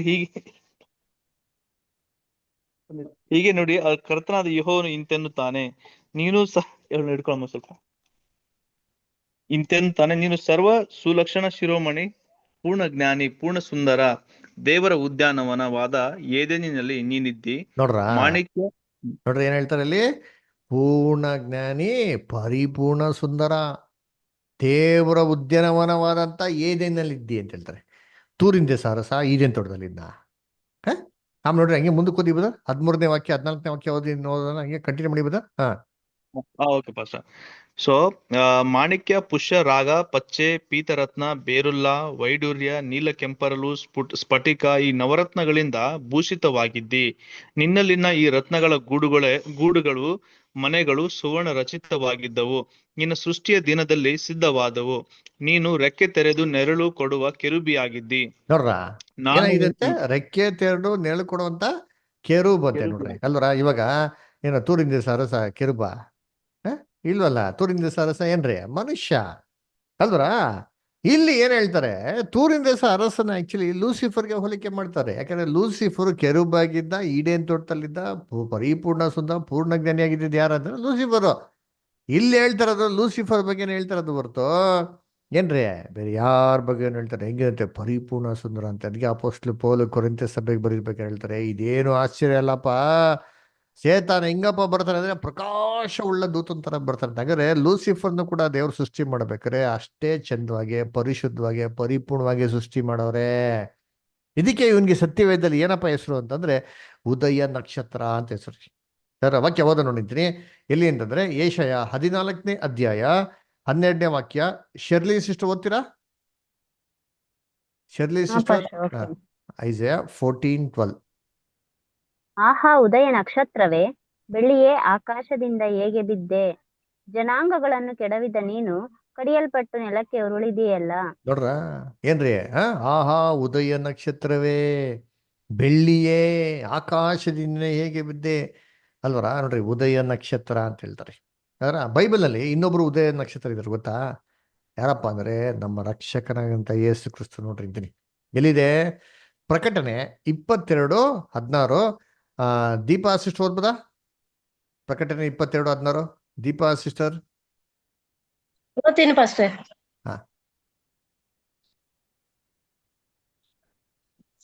ಮುಂಜಾನೆ ನಕ್ಷತ್ರಗಳು ಒಟ್ಟಾಗಿ ಉತ್ಸಾಹಧ್ವನಿ ಎತ್ತುತ್ತಾ ದೇವಕುಮಾರ ಎಲ್ಲರೂ ಆನಂದ ಘೋಷಣೆ ಮಾಡುತ್ತಾ ಇರಲು ಭೂಲೋಕದ ಸುಣ್ಣಪಾದಗಳು ಯಾವುದರಲ್ಲಿ ನೆಲೆಗೊಂಡವು. ನೋಡ್ರ ಏನ್ ಹೇಳ್ತಾರೆ ಅಲ್ಲಿ ಹೇಳ್ಬೇಕಾರೆ ಏನ್ರಿ, ಮುಂಜಾನೆ ನಕ್ಷತ್ರಗಳು ಹರ್ಷಧ್ವನಿಯಿಂದ ಉತ್ಸಾಹದಿಂದ ಆಡುತ್ತಾ ಅಂತ ಹೇಳ್ತಾರೆ. ಮುಂಜಾನೆ ನಕ್ಷತ್ರಗಳು ಅಂತ ಹೇಳ್ತಾರೆ, ಮುಂಜಾನೆ ನಕ್ಷತ್ರ ಅಂತ ಹೇಳಿದಾಗ ಗಳು ಅಂತಂದ್ರೆ ಎರಡು. ಇನ್ನೊಬ್ರು ಯಾರಪ್ಪ ಅಂತಂದ್ರೆ ನಮ್ಮ ರಕ್ಷಕಂತ ಯೇಸು ಕ್ರಿಸ್ತ. ಎಲ್ಲಿ ಕೊಟ್ಟಿದ್ದಾರೆ ಅಂದ್ರೆ ಪ್ರಕಟಣೆ 22:16 ಓದಿ. ನೀವು ಓದಿದ್ದು ಯೋಬ 38:6-7, ಪ್ರಕಟಣೆ 22:16 ಓದ್ರಿ. ಯೇಸುವೆಂಬ ನಾನು ನನ್ನ ಸಭೆಗಳ ಯೋಜನಾರ್ಥವಾಗಿ ಈ ಸಂಗತಿಗಳ ವಿಷಯದಲ್ಲಿ ನಿಮಗೆ ಸಾಕ್ಷಿ ಹೇಳುವುದಕ್ಕೋಸ್ಕರ ನನ್ನ ದೂತನನ್ನು ಕೊಟ್ಟೆನು. ನಾನು ದಾವೀದ ವಂಶವೆಂಬ ಬುಡದಿಂದ ಹುಟ್ಟಿದ ಚಿಗುರು, ಅವನ ಸಂತತಿಯು ಉದಯ ಸೂಚಕವಾದ ಪ್ರಕಾಶವುಳ್ಳ ನಕ್ಷತ್ರವೂ ಆಗಿದೆ. ನೋಡ್ರ ಉದಯ ಸೂಚಕವಾದ ನಕ್ಷತ್ರ ಅಂತೆ ಅಲ್ವರ. ಹಂಗಾರೆ ಬೈಬಲ್ ಇಬ್ಬರವ್ರೆ, ಲೂಸಿಫರ್ ಮತ್ತೆ ಜೀಸಸ್ ಕ್ರೈಸ್ಟ್ ಇಬ್ರು ಉದಯ ಸೂಚಕ ನಕ್ಷತ್ರ ಅಂದ್ರೆ. ಲೂಸಿಫರ್ನ ಸೃಷ್ಟಿ ಮಾಡ್ಬೇಕಾದ್ರೆ ಚೆನ್ನಾಗೇ ಇದ್ರು, ಭೂಮಿಗೆ ಅಸ್ಥಿಪರ ಹಾಕ್ಬೇಕಾದ್ರೆ ಇಬ್ರು ಜೊತೆಗೆ ಇದ್ರು ಅಂತೀರಿ. ಮತ್ತೆ ಹಂಗಾರೆ ಕರ್ತನಲ್ಲಿ ಪ್ರೀತಿ ಅಂತ ಸೋರಸರುಗಳೇ, ಮತ್ತೆ ಲೂಸಿಫರ್ ಇದ್ದವರು ಸೇತಾನ ಹೆಂಗಪ್ಪ ಆಗಿದ್ದು ಅಂತಂದ್ರೆ, ಕರ್ತನಲ್ಲಿ ಪ್ರೀತಿ ಅಂತ ಸೊರಗಳೇ, ದೇವರು ಆದಾಮ್ನ ಸೃಷ್ಟಿ ಮಾಡ್ಬಿಟ್ಟು ಭೂಲೋಕ ಸರ್ವಾಧಿಕಾರ ಕೊಟ್ಬಿಟ್ಟು ಈಡೇನ್ ದೊಡ್ಡದಂತ ಎಲ್ಲಾ ಹಣ್ಣುಗಳನ್ನ ತಿನ್ನು, ಆದ್ರೆ ಒಂದೇ ಒಂದ್ ಮರದ ಹಣ್ಣು ಏನ್ ಮಾಡಕ್ ಹೋಗ್ಬೇಡ, ನೀನು ತಿನ್ನಕ್ ಹೋಗ್ಬೇಡ, ತಿನ್ನ ದಿನ ನೀನ್ ಸತ್ತೇ ಸಾಯಿವಿ ಅಂತ ಹೇಳ್ತಾರೆ. ಅದರ ಓದಿ ನೋಡಿ ಅದನ್ನ. ಇಲ್ಲೇಂದ್ರೆ ಆದಿಕಾಂಡ 2:17. ಜೀನಾ ಸಿಸ್ಟರ್ ಓದ್ಬೋದಾ? ಜೆನಿಸಿಸ್ 2:17. ಒಳ್ಳೆದರ ಕೆಟ್ಟದರ ಅರುವನ್ನು ಹುಟ್ಟಿಸುವ ಮರದ ಹಣ್ಣನ್ನು ಮಾತ್ರ ತಿನ್ನಬಾರದು, ತಿಂದ ದಿನ ಸತ್ತೇ ಹೋಗುವಿ ಎಂದು ವಿಧಿಸಿದನು. ನೋಡ್ರ, ತಿಂದೇ ದಿನ ಸತ್ತೇ ಹೋಗುವಿ ಅಂತಂದ್ರು. ಅದರ ಏನ್ ಬೇಕೋ ತಿನ್ರಿ, ಆದ್ರೆ ಈ ಮರದ ಹಣ್ಣು ಮಾತ್ರ ತಿನ್ಬಾರ್ದು ಅಂತ ಹೇಳಿ. ಏನಕ್ಕಪ್ಪ ಅಂತಂದ್ರೆ ಪರೀಕ್ಷೆ ಮಾಡೋದಕ್ಕೆ. ನೋಡ್ರಿ ಇವಾಗ ದೇವರು ಭೂಲೋಕದ ಅಧಿಕಾರ ಕೊಟ್ಬಿಟ್ಟವ್ರಪ್ಪ, ಅದನ್ನ ಪರೀಕ್ಷೆ ಮಾಡಿಲ್ಲ. ಹೆಂಗ್ ಪರೀಕ್ಷೆ ಮಾಡೋದು ಇವಾಗ? ನಂಬಿಕಸ್ಥನಾಗಿರ್ತಾನೋ ಇಲ್ವೋ ಅಂತ ಅಂದ್ಬಿಟ್ಟು ಅದಕ್ಕೆ ಒಂದು ಚಿಕ್ಕ ಟೆಸ್ಟ್ ಇಟ್ರು. ಉದಾಹರಣೆಗೆ ಒಂದು ಕಂಪನಿ ಕೆಲ್ಸಕ್ಕೆ ಸೇರಿದ ತಕ್ಷಣ ಆ ಕಂಪನಿ ಓನರ್ ನಮ್ಗೆ ಇವಾಗ 10 ಲಕ್ಷ ಕೊಟ್ಬಿಟ್ಟು ಬ್ಯಾಂಕಿಗೆ ಡೆಪಾಸಿಟ್ ಮಾಡೋನ್ ಕೊಡ್ತಾರ? ನಮ್ಗೆ ಇಲ್ಲ. ಯಾಕೆ? ನಾವು ನಂಬಿಕೆಸ್ಥರಾಗಿದ್ದಿರಲೋ ಅಂತ ಪರೀಕ್ಷೆ ಮಾಡಿದ್ಮೇಲೆ ನಮ್ಗೆ ಜವಾಬ್ದಾರಿಗಳನ್ನ ಕೊಡೋದು. ಆದ್ರೆ ದೇವರು ಭೂಲೋಕ ಸರ್ವಾಧಿಕಾರ ಆದಾಮ ಕೊಟ್ಬಿಟ್ಟು ಪರೀಕ್ಷೆನೆ ಮಾಡಿದಿರ. ಅಂದ ಪರೀಕ್ಷೆ ಮಾಡಕ್ಕೆ ಚಿಕ್ಕ ಟೆಸ್ಟ್ ಇರ್ತಾರೆ ಅಲ್ಲ. ಈ ಚಿಕ್ಕ ಟೆಸ್ಟ್ ಇಟ್ಬಿಟ್ಟು ಆದಾಮ್ ಮತ್ತೆ ಅವ್ವಾಳ್ ಮೇಲೆ ಈ ಉದಯ ಸೂಚಕ ನಕ್ಷತ್ರವಾಗಿರಂತ ಲೂಸಿಫರ್ನ ಏನ್ ಮಾಡ್ತಾರೆ ಅಂದ್ರೆ ಒಂದು ವಾಚ್ಮ್ಯಾನ್ ತರ ಇರ್ತಾರೆ. ಈಡೇನ್ ತೋಟದಲ್ಲಿ ಇವ್ರನ್ನ ಕಾಯೋದಿಕ್ಕೆ ಅಂತ ಇಡ್ತಾರೆ. ಎಲ್ಲಿದೆ ವಾಕ್ಯ? ಎಜೆಕಿಯಲ್ 28:14 ಓದಿ. ರಮೇಶ್ ಬದರ್ ಓದಿ. ಎಜೆಕಿಯಲ್ 28:14 ಓದಿ. ರಮೇಶ್ ಬದರ್ ಓದ್ಬೋದಾ? ಓಕೆ. ಶಾಲೋಮ್ ಸಿಸ್ಟರ್ ಓದ್ಬೋದಾ? ಓಕೆ. ರಂಗಸ್ವಾಮಿ ಬದರ್ ಓದಿ. ನೀನು ರೆಕ್ಕೆ ತೆರೆದು ನೆರಳು ಕೊಡುವ ಕೊರುಬಿಯಾಗಿದ್ದಿ. ಕೆರೂಬಿ ನಾನು ನೋಡ್ರಾ? ನಿನ್ನನ್ನು ಹಾ. ನಾನು ನಿನ್ನನ್ನು ದೇವರ ಪರಿಶುದ್ಧ ಪರ್ವತದಲ್ಲಿ ನೆಲೆಗೊಳಿಸಿದೆನು. ನೋಡ್ರ ಎಷ್ಟು ಹೇಳ್ತಾರೆ, ರೆಕ್ಕೆ ತೆರಳು ನೆರಳು ಕೊಡುವಂತ ಕೆರೂಬಾಗಿದ್ದಿ. ಪರಿಶುದ್ಧ ಪರ್ವತದಲ್ಲಿ ಈಡೇನ್ ತೋಟದಲ್ಲಿ ದೇವ್ರು ಇಟ್ಟಿದ್ರಂತೆ ಅವನ್ನ ಅಲ್ವರ. ಅದಕ್ಕೆ ನೋಡ್ಬೇಕು, ದೇವರ ಉದ್ಯಾನವಂತ ಈಡೇನ ಇದ್ದಿ ಅಂತ ಹೇಳ್ತಾರೆ. ನೋಡ್ತೀರಿ ಏನಪ್ಪ ಕೆಲಸ ಅಂದ್ರೆ, ಮನುಷ್ಯ ಪಾಪಕ್ಕೆ ಬೀಳ್ದಿರ್ತಿಲಿ ಮನುಷ್ಯನ ಕಾಯಿ ಅಂತಂದ್ರೆ ಇವ್ರೇನ್ ಮಾಡ್ಬಿಟ್ರು ಅಂತಂದ್ರೆ, ನಾನಂತ ಉದಯ ಸೂಚಕ ನಕ್ಷತ್ರ, ನಾನಂತ ಉನ್ನತವಂತ ಸ್ಥಾನದಲ್ಲಿ ಇದ್ದೀನಿ, ನನ್ನನ್ನ ಭೂಲೋಕಕ್ಕೆ ರಾಜನಾಗಿ ಮಾಡೋ ಬದಲು ಈ ಆದಾಮ್ ಮತ್ತೆ ಅವಳನ್ನ ಭೂಮಿಗೆ ರಾಜಂತರ ಮಾಡ್ಬಿಟ್ಟು ನನ್ನನ್ನ ಏನ್ ಮಾಡ್ಬಿಟ್ಟವ್ರೆ ದೇವ್ರು ಒಂದು ವಾಚ್ಮ್ಯಾನ್ ತರ ಇಟ್ಬಿಟ್ಟವ್ರಲ್ಲ ಅಂತಬಿಟ್ಟು ಏನ್ ಮಾಡ್ತಾರೆ ಅಂದ್ರೆ, ಇವ್ನಿಗೆ ಹೆಮ್ಮೆ ಬಂದು ದೇವರದ ಬಗ್ಗೆ ಪಾಪ ಮಾಡ್ತಾನೆ. ಹೇಗೆ ಅಂತಂದ್ರೆ, ಯೋಚನೆ ಮಾಡಿ, ನಾವೊಂದು ಕಂಪನಿಲಿ ಮ್ಯಾನೇಜರ್ ಇದ್ದೀರಿ, ಒಳ್ಳೆ ಲೆವೆಲಲ್ಲಿ ಇದ್ದೀರಿ. ಸಡನ್ ಆಗಿ ನನ್ನ ಬಾಸ್ ಬಂದ್ಬಿಟ್ಟು, ನಾಳೆ ನೀವು ಮ್ಯಾನೇಜರ್ ಅಲ್ಲಪ್ಪ, ನೀವು ವಾಚ್ಮ್ಯಾನ್ ಕೆಲಸ ಮಾಡ್ಬೇಕು, ನಮ್ಗೆ ಹಿಂಗಿರ್ತಾರೆ. ದಿನ ಬೆಳಿಗ್ಗೆ ಸಂಜೆ ನಮ್ಮ ಬಾಸ್ ಹಿಂಗೆ ಹೋಗ್ತಾ ಬರ್ತಾ ಇರ್ಬೇಕಾದ್ರೆ ನಮ್ಗೆ ಏನಿಸ್ತಾರೆ, ಮನಸ್ಸಲ್ಲಿ ದ್ವೇಷ ಹುಡ್ತಾ ನೋಡಿ, ಹಿಂಗೇನಾರ ಮಾಡಬೇಕು, ನಾನು ಹಿಂಗಿದ್ನಲ್ಲ ಹಂಗೆ ಮಾಡ್ಬಿಟ್ಟಲ್ಲ ಅಂತಂದ್ಬಿಟ್ಟು ದ್ವೇಷ ಬರ್ತಾರೆ. ಇದೇ ರೀತಿ ಏನ್ರಿ ಲೂಸಿಫರ್ಗೂ ಬಂದಿದ್ದು. ಆವಾಗ ಲೂಸಿಫರು ಸೇತಾನ ಆಗ್ಬಿಡ್ತಾನೆ. ನೋಡಿ ವಾಕ್ಯ ಓದನ. ಯೆಶಾಯ 14:13-14. Daniel Badr ಓದೋದಾ? Daniel Badr Daniel ಸರಿ, ಓಕೆ. ಪುಷ್ಪಲತಾ ಅಷ್ಟು ಓದ್ಬೋದಾ? ನೀನು ನಿನ್ನ ಮನಸ್ಸಿನಲ್ಲಿ, ನಾನು ಆಕಾಶಕ್ಕೆ ಹತ್ತಿ ಉತ್ತರ ದಿಕ್ಕಿನ ಕಟ್ಟಕಡೆ ಇರುವ ಸುರಗಣ ಪರ್ವತದಲ್ಲಿ ನನ್ನ ಸಿಂಹಾಸನವನ್ನು ದೇವರ ನಕ್ಷತ್ರಗಳಿಗಿಂತ ಮೇಲೆ ಏರಿಸಿ ಆಸೀನನಾಗುವೆನು. ಉನ್ನತ ಮೇಘಮಂಡಲದ ಮೇಲೆ ಏರಿ ಉನ್ನತೋನ್ನತನಿಗೆ ಸರಿ ಸಮಾನನಾಗುವೆನು ಅಂದುಕೊಂಡಿದೆಯಲ್ಲ. ನೋಡ್ರ ಹೆಂಗಂತೆ ಅನ್ಕೊಂಡ್ರು, ನಾನು ಉನ್ನತನಿಗೆ ಸರಿ ಸಮನಾಗ್ತೀನಿ. ದೇವ್ರು ತಪ್ಪು ಮಾಡ್ಬಿಟ್ರು, ನನ್ನ ವಾಚ್ಮನ್ ಆಗಿಬಿಟ್ಬಿಟ್ರು, ಅವನ ರಾಜನಾಗಿ ಮಾಡ್ಬಿಟ್ಟವ್ರೆ. ನನ್ನನ್ನು ರಾಜನಾಗಿ ಮಾಡ್ಬೇಕಾಗಿತ್ತು. ಉನ್ನತನಿಗೆ ಸರಿ ಸಮನಾಗ್ತೀನಿ. ಹೆಂಗಾರ ಮಾಡಿ ಆದಾಮ್ ಮತ್ತೆ ಅವಳ ನನ್ನ ಕಡೆ ಮಾಡ್ಕೊಂಬಿಟ್ಟ ಅಂತಂದ್ರೆ, ಇವ್ರ ಬದಲು ನಾನೇನಾಗ್ಬೋದು, ರಾಜನಾಗ್ಬೋದು. ಅವಾಗ ಉನ್ನತೋನ್ನತರ ಅವ್ರು ಹೆಂಗೆ ಇಡೀ ಬ್ರಹ್ಮಾಂಡಕ್ಕೆ ರಾಜನೋ ಆ ಥರ ಇಡೀ ಭೂಮಿಗೆ ನಾನೇನಾಗ್ಬೋದು, ರಾಜಂತರ ಆಗ್ಬೋದು ಅಂತ ಏನ್ ಮಾಡ್ತಂದ್ರೆ ಏನ್ರಿ, ಈ ಉದ್ದೇಶದಿಂದ, ಈ ಒಂದು ಕೆಟ್ಟ ಮನಸ್ಸಿಂದ ಆದಾಮ್ ಮತ್ತೆ ಅವಳನ್ನ ಏನ್ ಮಾಡ್ತಾರೆ, ವಂಚಿಸ್ತಾರೆ. ಹಿಂಗೆ ಒಂದು ಸರ್ಪನ ಉಪಯೋಗಿಸ್ಕೊಂಡು, ಸರ್ಪ ಬಂದು ಏನ್ ಮಾಡ್ತಾ ಅಂತ ಹೇಳ್ತಾರೆ ಬೈಬಲ್ ಓದಂದ್ರೆ, ಏವಳತ್ತ ಮಾತಾಡ್ತು. ಸರ್ಪ ಮಾತಾಡ್ತಾರ, ಅದೆಲ್ಲ ಮುಂದಕ್ಕೆ ಬರೋ ಕ್ಲಾಸಲ್ಲಿ ನೋಡೋಣ ನಾವು. ಯಾವ್ದಾರ ಅದು ಬಂದು ಏವಳತ್ತ ಅಂತೂ, ಏನಮ್ಮ ಹಣ್ಣ ತಿನ್ಬಾರ್ದ, ತಿನ್ನೋ ದಿನ ಸಾಯ್ತೀಯಾ ಅಂತ ಬಂದ. ಅವಾಗ ಏವಳ ಏನ್ ಮಾಡ್ತಾಳೆ, ಹೌದು, ಅಯ್ಯೋ ತಿನ್ಬಾರ್ದು, ತಿಂದ್ರೆ ಏನಾಗ್ತೀಯ ನೀನು, ಸತ್ಯ ಸಾಯ್ತೀಯಾ ಅಂತ ದೇವ್ ಹೇಳಿದಾರೆ. ಓ ಹೌದಾ, ತಿಂದೆ ಸತ್ಯ ಸಾಯಿಲ್ಲ, ನೋಡು ಸರ್ಪ ಏನಾಗ್ತಿದೆ, ತಿಂದಿಯಾ, ಬದುಕೆ ಇದೆಯಲ್ಲ ಅಂತಂದ್ಬಿಟ್ಟು ಇವಳಿಗೆ ಏನಾಗ್ತಾರೆ, ಒಂದು ಪ್ರಶ್ನೆಗೆ ಒಂದು ಉತ್ತರ ಬಂದಿರ್ತಾರೆ. ನೋಡಿ ಇವೆಲ್ಲ ಬಂದ್ಬಿಟ್ಟು ಮಾತು ನಡೆದಿಲ್ಲ ರೀ.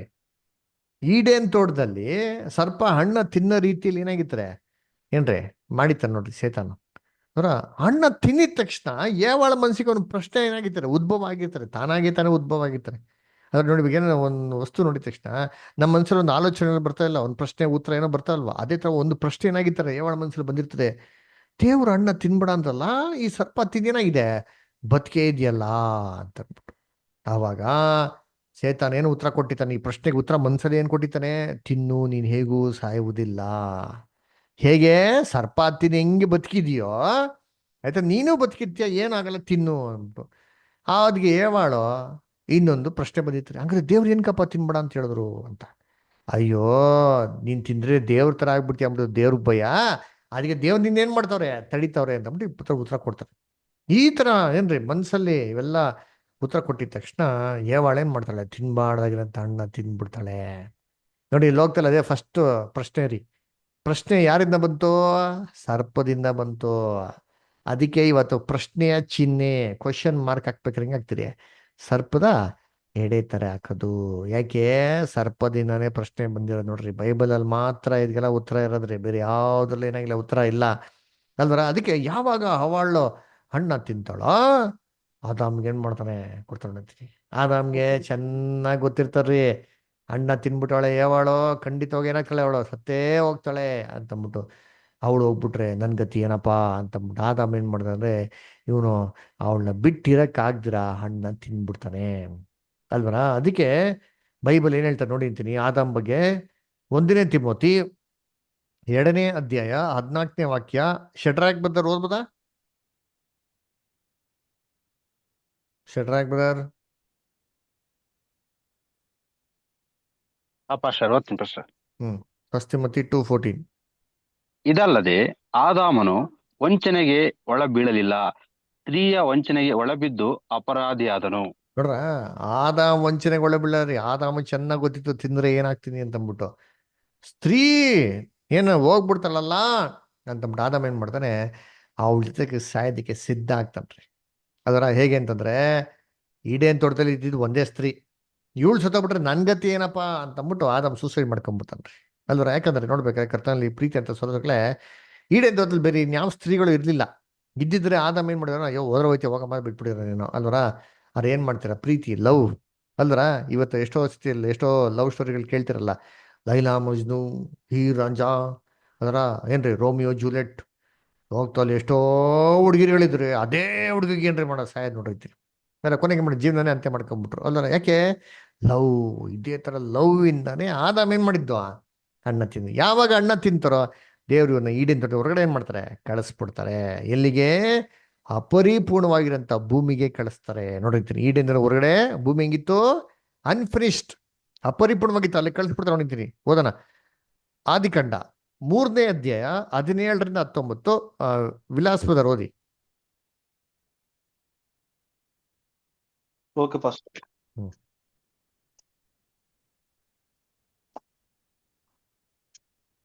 ಆದಿಕಾಂಡ 3:17-19. ಹಾ. ನಾನು ನಿನಗೆ ಆಜ್ಞಾಪಿಸಿದ ಮರದ ಫಲವನ್ನು ನೀನು ಹೆಂಡತಿಯ ಮಾತು ಕೇಳಿ ತಿಂದ ಕಾರಣ ನಿನ್ನ ನಿಮಿತ್ತ ಭೂಮಿಗೆ ಶಾಪ ಬಂತು. ನಿನ್ನ ಜೀವಮಾನವೆಲ್ಲ ದುಡಿದು ದುಡಿದು ಭೂಮಿಯ ಹುಟ್ಟುವಳಿಯನ್ನು ತಿನ್ನಬೇಕು. ಆ ಭೂಮಿಯಲ್ಲಿ ಮುಳ್ಳು ಗಿಡಗಳು ಕಳೆಗಳು ಬಹಳವಾಗಿ ಹುಟ್ಟುವವು. ಹೊಲದ ಬೇಳೆಯನ್ನು ಅನುಭವಿಸುವಿ.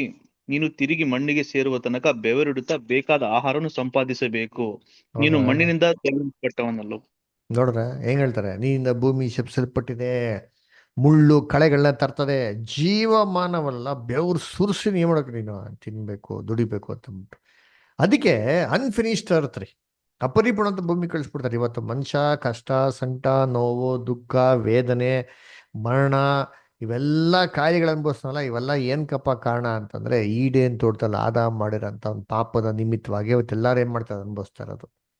ಅದರ ಕರ್ತನಲ್ಲಿ ಪ್ರೀತಿ ಅಂತ ಸ್ವರ್ಗಳ ಇನ್ನೊಂದು ಫ್ಯಾಕ್ಟ್ ಏನಪ್ಪ ಅಂತಂದ್ರೆ, ಮನುಷ್ಯರು ಅಧಿಕವಾಗಿ ಇವತ್ತು ನ್ಯಾಚುರಲ್ ಡಿಸಾಸ್ಟರ್ಸ್ಗಿಂತ ಜಾಸ್ತಿ ಅಧಿಕವಾಗಿ ಯಾವ್ದ್ರಲ್ಲಿ ಸಾಯ್ತಾರೆ ಅಂತಂದ್ರೆ ಏನ್ರಿ, ಯುದ್ಧದಲ್ಲಿ ಸಾಯ್ತಾರೆ.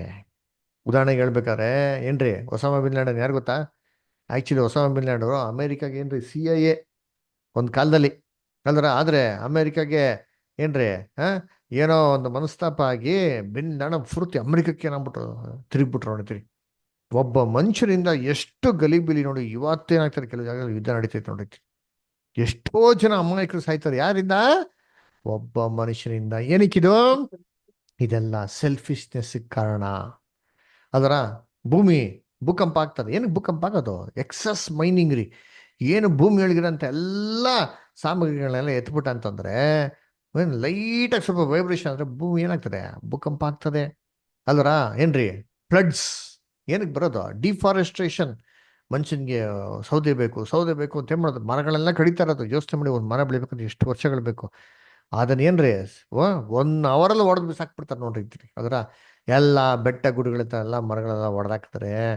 ಏನ್ ಹಾಕ್ತಾರೆ ಹೇಳ್ರಿ, ಅಲ್ಲಿ ಮಳೆ ಬಂದ್ರೆ ಎಲ್ಲ ಏನ್ರಿ ಮಣ್ಣು ಕೆಸರು ಗೀಸು ಎಲ್ಲ ಕೊಚ್ಕೊಂಡು ಎಲ್ಲಿಗೆ ಬಂದ್ಬಿಡ್ತಾರೆ, ನಗರಕ್ಕೆ ಬಂದ್ಬಿಡ್ತದೆ.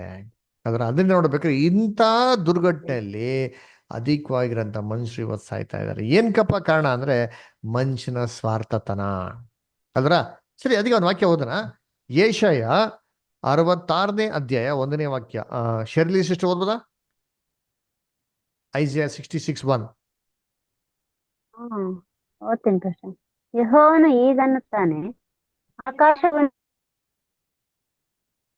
ಭೂಮಿಯು ನನಗೆ ಪಾದಪೀಠ, ನನಗೆ ಎಂತ ಮನೆಯನ್ನು ಕಟ್ಟಿದ್ದೀರಿ? ನನ್ನ ವಿಶ್ರಾಂತಿಗೆ ತಕ್ಕ ಸ್ಥಳವು ಎಂತದ್ದು? ಇವುಗಳನ್ನೆಲ್ಲ ನನ್ನ ಕೈಯೇ ನಿರ್ಮಿಸಿತು. ನೋಡ್ರ ಏನ್ ಹೇಳ್ತಾರೆ? ಏನ್ರಿ? ಆಕಾಶವು ನನ್ನ ಸಿಂಹಾಸನ, ಭೂಮಿ ನನ್ನ ಪಾದಪೀಠ ಅಂತ ಹೇಳ್ತಾರೆ. ಹಂಗಾರೆ ಏನೋ ದೇವ್ರ ಲಿಟ್ರಾಗ ಆಕಾಶದಲ್ಲಿ ಕೂತ್ಕೊಂಡು ಭೂಮಿಯಲ್ಲಿ ತನ್ನ ಕಾಲಿಟ್ಟವ್ರೆ ಅಂತಾನ? ಇಲ್ಲ ರೀ. ಅದರ ಆಕಾಶ ಸಿಂಹಾಸನ, ಭೂಮಿ ಪಾದಪೀಠ ಅಂದ್ರೆ ಬೇರೆ ಅರ್ಥ ಇದೆ ರೀ. ಅದರ ಏನೋ ಬೇರೆ ಬೇರೆ ಧರ್ಮಗಳಲ್ಲಿ ಹೇಳ್ದಂಗೆ ದೇವ್ರು ಕೂತ್ಕೊಂಡ್ಬಿಟ್ಟು ಭೂಮಿ ಮೇಲೆ ಕಾಲಿಟ್ಬಿಟ್ಟವ್ರೆ ಅಂತಲ್ಲ ರೀ. ಪಾದಪೀಠನೇನು ಅಂತ ನಾವು ನೋಡಕ್ ಬೈಬಲಲ್ಲಿ ಹುಡುಕ್ಬೇಕ್ರಿ. ಚೆನ್ನಾಗಿ ತಿಳ್ಕೊಳ್ಳಿ. How to study the Bible ನಾವು ಹೆಂಗ್ ಕಲ್ತ್ರಿ? ಬೈಬಲ್ಗೆ ಬೈಬಲ್ ಡಿಕ್ಷನರಿ. ಬೈಬಲ್ ಏನೋ ಪ್ರಶ್ನೆ ಬಂದ್ರೆ ಇದಕ್ಕೆ ಉತ್ತರ ಬೈಬಲ್ನೇ ಮಾಡಿ ನಾವು ಹುಡುಕ್ಬೇಕು. ಅದರ ಸೊ ಅದಕ್ಕೆ ಏನ್ರಿ ಪಾದಪೀಠ ಏನಪ್ಪಾ ಅಂತಂದ್ರೆ, ಪಾದಪೀಠ ಅಂದ್ರೆ ಪಾಠಕಲೆ ಅಂತ ಸ್ಥಳ ರೀ. ನೋಡಿ, ಹಳೆ ಕಾಲದಲ್ಲೆಲ್ಲ ಉಂಟು ಗುರುಗಳೆಲ್ಲ ಹೆಂಗ್ ಪಾಠ ಹೇಳ್ಕೊಡೋದ್ರೆ, ಇವನು ಗುರುಕುಲದಲ್ಲಿ ಒಂದು ಸಿಂಹಾಸನ ಕೂತ್ಕೊಂಡು ಒಂದು ದೊಡ್ಡ ಸೀಟ್ ಮೇಲೆ ಕೂತ್ಕೊಂಡು ಪಾಠ ಹೇಳ್ಕೊಡೋರು. ಶಿಷ್ಯನ್ರೆಲ್ಲ ಮುಂದೆ ಏನ್ರಿ ಚಾಪೆಗೆ ಹಾಕೊಂಡು ಕೆಳಕ್ಕೆ ಮಾಡೋ ಕೂತ್ಕೊಂಡವ್ರು. ಆ ಗುರುಗಳು ಕಾಲು ಇಟ್ಕೊಳಕ್ಕೆ ಒಂದು ಪಾದಪೀಠ ಇಟ್ಕೊಂಡ್ರು ನೀವು ಮನೆ. ಅದರ ಆ ಶಿಷ್ಯನ್ ಕೂತಿರೋಂಥ ಸ್ಥಳಕ್ಕೆ ಏನಂತ ಕರೆಯೋದು ಅಂದ್ರೆ ಪಾದಪೀಠ. ಆ ಗುರುಕುಲದಲ್ಲಿರೋಂಥ ಪಾದಪೀಠ ಅಂತ ಹೇಳೋರು ನೋಡಿದ್ರಿ. ಅದಕ್ಕೆ ಪಾದಪೀಠ ಅಂದ್ರೆ ಪಾಠ ಕಲಿಯಂತ ಸ್ಥಳ. ವಾಕ್ಯ ಎಲ್ಲಿದೆ? ಅಪೊಸ್ತಲ ಕೃತ್ಯಗಳು 22ನೇ ಅಧ್ಯಾಯ 3ನೇ ವಾಕ್ಯ. ಅಪೊಸ್ತಲ ಕೃತ್ಯಗಳು 22ನೇ ಅಧ್ಯಾಯ 3ನೇ ವಾಕ್ಯ. ರಂಗಸ್ವಾಮಿ ಬದಲು ಓದ್ತೀರಾ?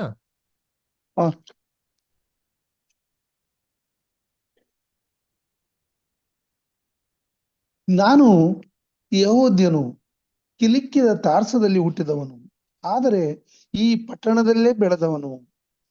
ಗಮಲೀಯೇಲನ ಪಾದ ಸನ್ನಿಧಿಯಲ್ಲಿ ನಮ್ಮ ಪಿತೃಗಳ ಧರ್ಮಶಾಸ್ತ್ರದಲ್ಲಿ ಪೂರ್ಣ ಶಿಕ್ಷಿತನಾದೆನು.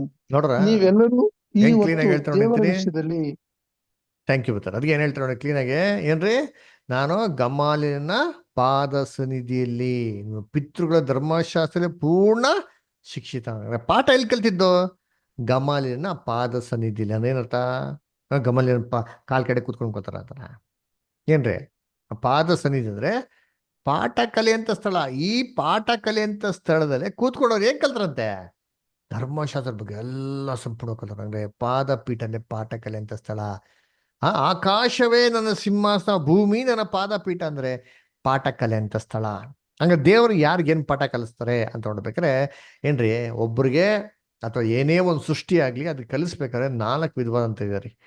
4 ವಿಧವಾದಂತ ರೀತಿಲಿ ಮಾತ್ರ ಯಾವುದೇ ಸೃಷ್ಟಿ ಆಗ್ಲಿ ಒಂದು ಪಾಠ ಕಲಿಯೋದಿಕ್ ಸಾಧ್ಯ. ಅದ್ಯಾವುದು ಅಂದ್ರೆ, ಮೊದಲನೇದು ಇಂಟ್ಯೂಷನ್ ಅಂದ್ರೆ ಸಹಜ ಜ್ಞಾನ. ಸಹಜ ಜ್ಞಾನ ಅಂದ್ರೆ ಯಾವುದು ಒಳ್ಳೇದು ಯಾವುದು ಕೆಟ್ಟದು ಅಂತ ಯಾರೂ ಹೇಳ್ಕೊಡಂತ ಅವಶ್ಯಕತೆ ಇಲ್ಲ. ಈ ಜ್ಞಾನ ಅವರಷ್ಟಿಗೆ ಅವ್ರಿಗೆ ತಾನಾಗೇ ಇರ್ತದೆ. ಇದು ನಮ್ಮ ತಂದೆಯ ದೇವ್ರಿಗೆ ಮಾತ್ರ ಇರೋದ್ರಿ. ದೇವ್ರಿಗೆ ಬಿಟ್ರೆ ಇನ್ಯಾವುದೇ ಜಗತ್ತಿನ ಸೃಷ್ಟಿಗೂ ಏನ್ರಿ ಇದು ಕೆಟ್ಟದು ಇದು ಒಳ್ಳೇದು ಅಂತ ಹೇಳ್ಕೊಡಂತ ಅವಶ್ಯಕತೆ ಇಲ್ಲ ಅಂತ ಹೇಳಂಗೆ ಇಲ್ಲ ರೀ. ದೇವ್ರಿಗೆ ಬಿಟ್ರೆ ಮಿಕ್ದವ್ರು ಎಲ್ಲರೂ ಕಲಿತೆ ಕಲಿಬೇಕ್ರಿ. ಅದರ ಅದರಿಂದ ಆದಾಮ್ಗೆ ಮತ್ತೆ ಆದಾಮಿನ ಮಕ್ಳುಗಳೆಲ್ಲರಿಗೂ ಇದು ಕೆಟ್ಟದು ಇದು ಒಳ್ಳೇದು ಅಂತ ಹೇಳ್ಕೊಡಕ್ಕೆ ಈ ಒಂದು ಮೊದಲನೇ ಒಂದು ರೀತಿ ಅನ್ವಯಿಸೋದಿಲ್ಲ. ಯಾಕೆ ಅನ್ವಯಿಸೋದಿಲ್ಲ ಅಂತಂದ್ರೆ, ಇದು ದೇವ್ರ ಒಬ್ರಿಗೆ ಮಾತ್ರ ಏನಾಗೋದು ಅನ್ವಯಿಸಂಥದ್ದು. ಎರಡನೇದು ಯಾವ್ದಪ್ಪ ಅಂದ್ರೆ ಅಡ್ವೈಸ್, ಹೇಳದ್ನ ಕೇಳಂತದ್ನ. ಅದರ ದೇವ್ರ ಆದಾಮ್ಗೆ ಹೇಳಿದ್ರಾ ಹಣ್ಣ ತಿನ್ಬೇಡ ಅಂತ ಹೇಳಿದ್ರು, ಕೇಳದ್ನ ಕೇಳಲಿಲ್ಲ. ಹಂಗಾರೆ ಏನರ್ಥ ಅಂದ್ರೆ, ಎರಡನೇ ಒಂದು ವಿಚಾರ ಆದಾಮ್ನಲ್ಲಿ ಫೇಲ್ಯೂರ್ ಆಯ್ತು. ಅದರ ಏನ್ರಿ ಇದು ಒಳ್ಳೇದು ಅದು ಕೆಟ್ಟದು ಅಂತ ಅಂದ್ಬಿಟ್ಟು ಕಲಿಯಂಥದ್ದು ಆದಾಮ್ಗೆ ಏನಾಯ್ತು? ಸೆಕೆಂಡ್ ರೀತಿಲಿ ಫೇಲ್ಯೂರ್, ಅಡ್ವೈಸ್ ಫೇಲ್ಯೂರ್ ಆಗೋಯ್ತು. ಸರಿ, ಮೂರನೇದು ಅಬ್ಸರ್ವೇಷನ್, ಮತ್ತೊಬ್ಬರು ನೋಡಿ ಕಲಿಯಂಥದ್ದು. ಸರಿ, ಈಡೇನ್ ತೋಟದಲ್ಲಿ ಆದಾಮ್ಗೆ ಬೇರೆ ಯಾರೋ ಇದ್ರಾ? ಅದರ ಇದು ಪಾಪಪ್ಪ, ಇದು ಮರಣಪ್ಪ, ಇದನ್ನ ಮಾಡ್ಬಾರ್ದಪ್ಪ ಅಂತಂದ್ಬಿಟ್ಟು ಮತ್ತೊಬ್ಬರು ನೋಡಿ ಕಲಿಯೋದಕ್ಕೆ ಆದಾಮ್ಗೆ ಬೇರೆ ಏನೋ ಅವಕಾಶ ಇತ್ತಾ ಅಂದ್ರೆ ಇಲ್ಲ ರೀ. ಅವನೇ ಮೊದಲನೇ ಸೃಷ್ಟಿ, ಮತ್ತೊಬ್ಬರು ನೋಡಿ ಹೆಂಗೆ ಕಲಿಯಕ್ಕೆ ಸಾಧ್ಯ ಇದೆ? ಹಂಗಾರೆ ಆದಾಮ್ಗೆ ಈ ಒಂದು ಏನ್ರಿ ವಿಧ ಕೂಡ ಫೇಲ್ಯೂರ್ ಆಯ್ತು. ಆದ್ರೆ ಆದಾಮಿಗೆ ಫೇಲ್ಯೂರ್ ಆದ್ರೂ ಸರಿ, ಪರಲೋಕದ ದೂತರುಗಳಿಗೆ ಸಕ್ಸಸ್ ಆಗ್ತಾ ಇದೆ. ಯಾಕಂದ್ರೆ ಪಾಪ ಅಂದ್ರೆ ಏನು, ಮರಣ ಅಂದ್ರೆ ಏನು, ಕಷ್ಟ ಅಂದ್ರೆ ಏನು ಅದರ ಅಂತಂದ್ಬಿಟ್ಟು ದೇವದೂತರುಗಳಿಗೆ ಗೊತ್ತಿಲ್ಲ. ಪರಲೋಕದಲ್ಲಿ ಇಲ್ಲ ರೀ ಕಷ್ಟ, ಸಂಕಟ, ಕಣ್ಣೀರು, ಹೋರಾಟ ಯಾವುದೂ ಇಲ್ಲ ರೀ. ಇದೆಲ್ಲ ಎಲ್ಲಿರೋದು? ಮನುಷ್ಯನ ನಡುವೆ ಇರೋದು. ಇವರು ಮನುಷ್ಯನ ನೋಡ್ಬಿಟ್ಟು ಪಾಠ ಕಲಿತಾರೆ, ನೋಡ್ಬಿಟ್ಟು ಪಾಠ ಕಲಿತಾರೆ. ಓ ಹಿಂಗೆಲ್ಲ ಇರ್ಬಾರ್ದಪ್ಪ, ಹಿಂಗೆಲ್ಲ ಇದ್ರೆ ಏನಾಗ್ತಾರೆ, ಹಿಂಗೆಲ್ಲ ಆಗ್ತದೆ ಅಂತಬಿಟ್ಟು ಅವ್ರು ನೋಡಿ ಏನ್ ಮಾಡ್ತಾರೆ? ಪಾಠ ಕಲಿತಾವ್ರೆ. ಮನುಷ್ಯರಲ್ಲಿ ಫೇಲಿಯರ್ ಆದ್ರೂ ಸರಿ, ದೇವರಲ್ಲಿ ಸಕ್ಸಸ್ಫುಲ್ ಆಗಿದೆ. ನೋಡಿದ್ದೀನಿ ಎಲ್ಲಿದೆ ವಾಕ್ಯ? 1 Corinthians 4:9. 1 Corinthians 4:9. Shalom, Shalom brother sister ಓದ್ಬೋದಾ? ರಮೇಶ್ ಬ್ರದರ್,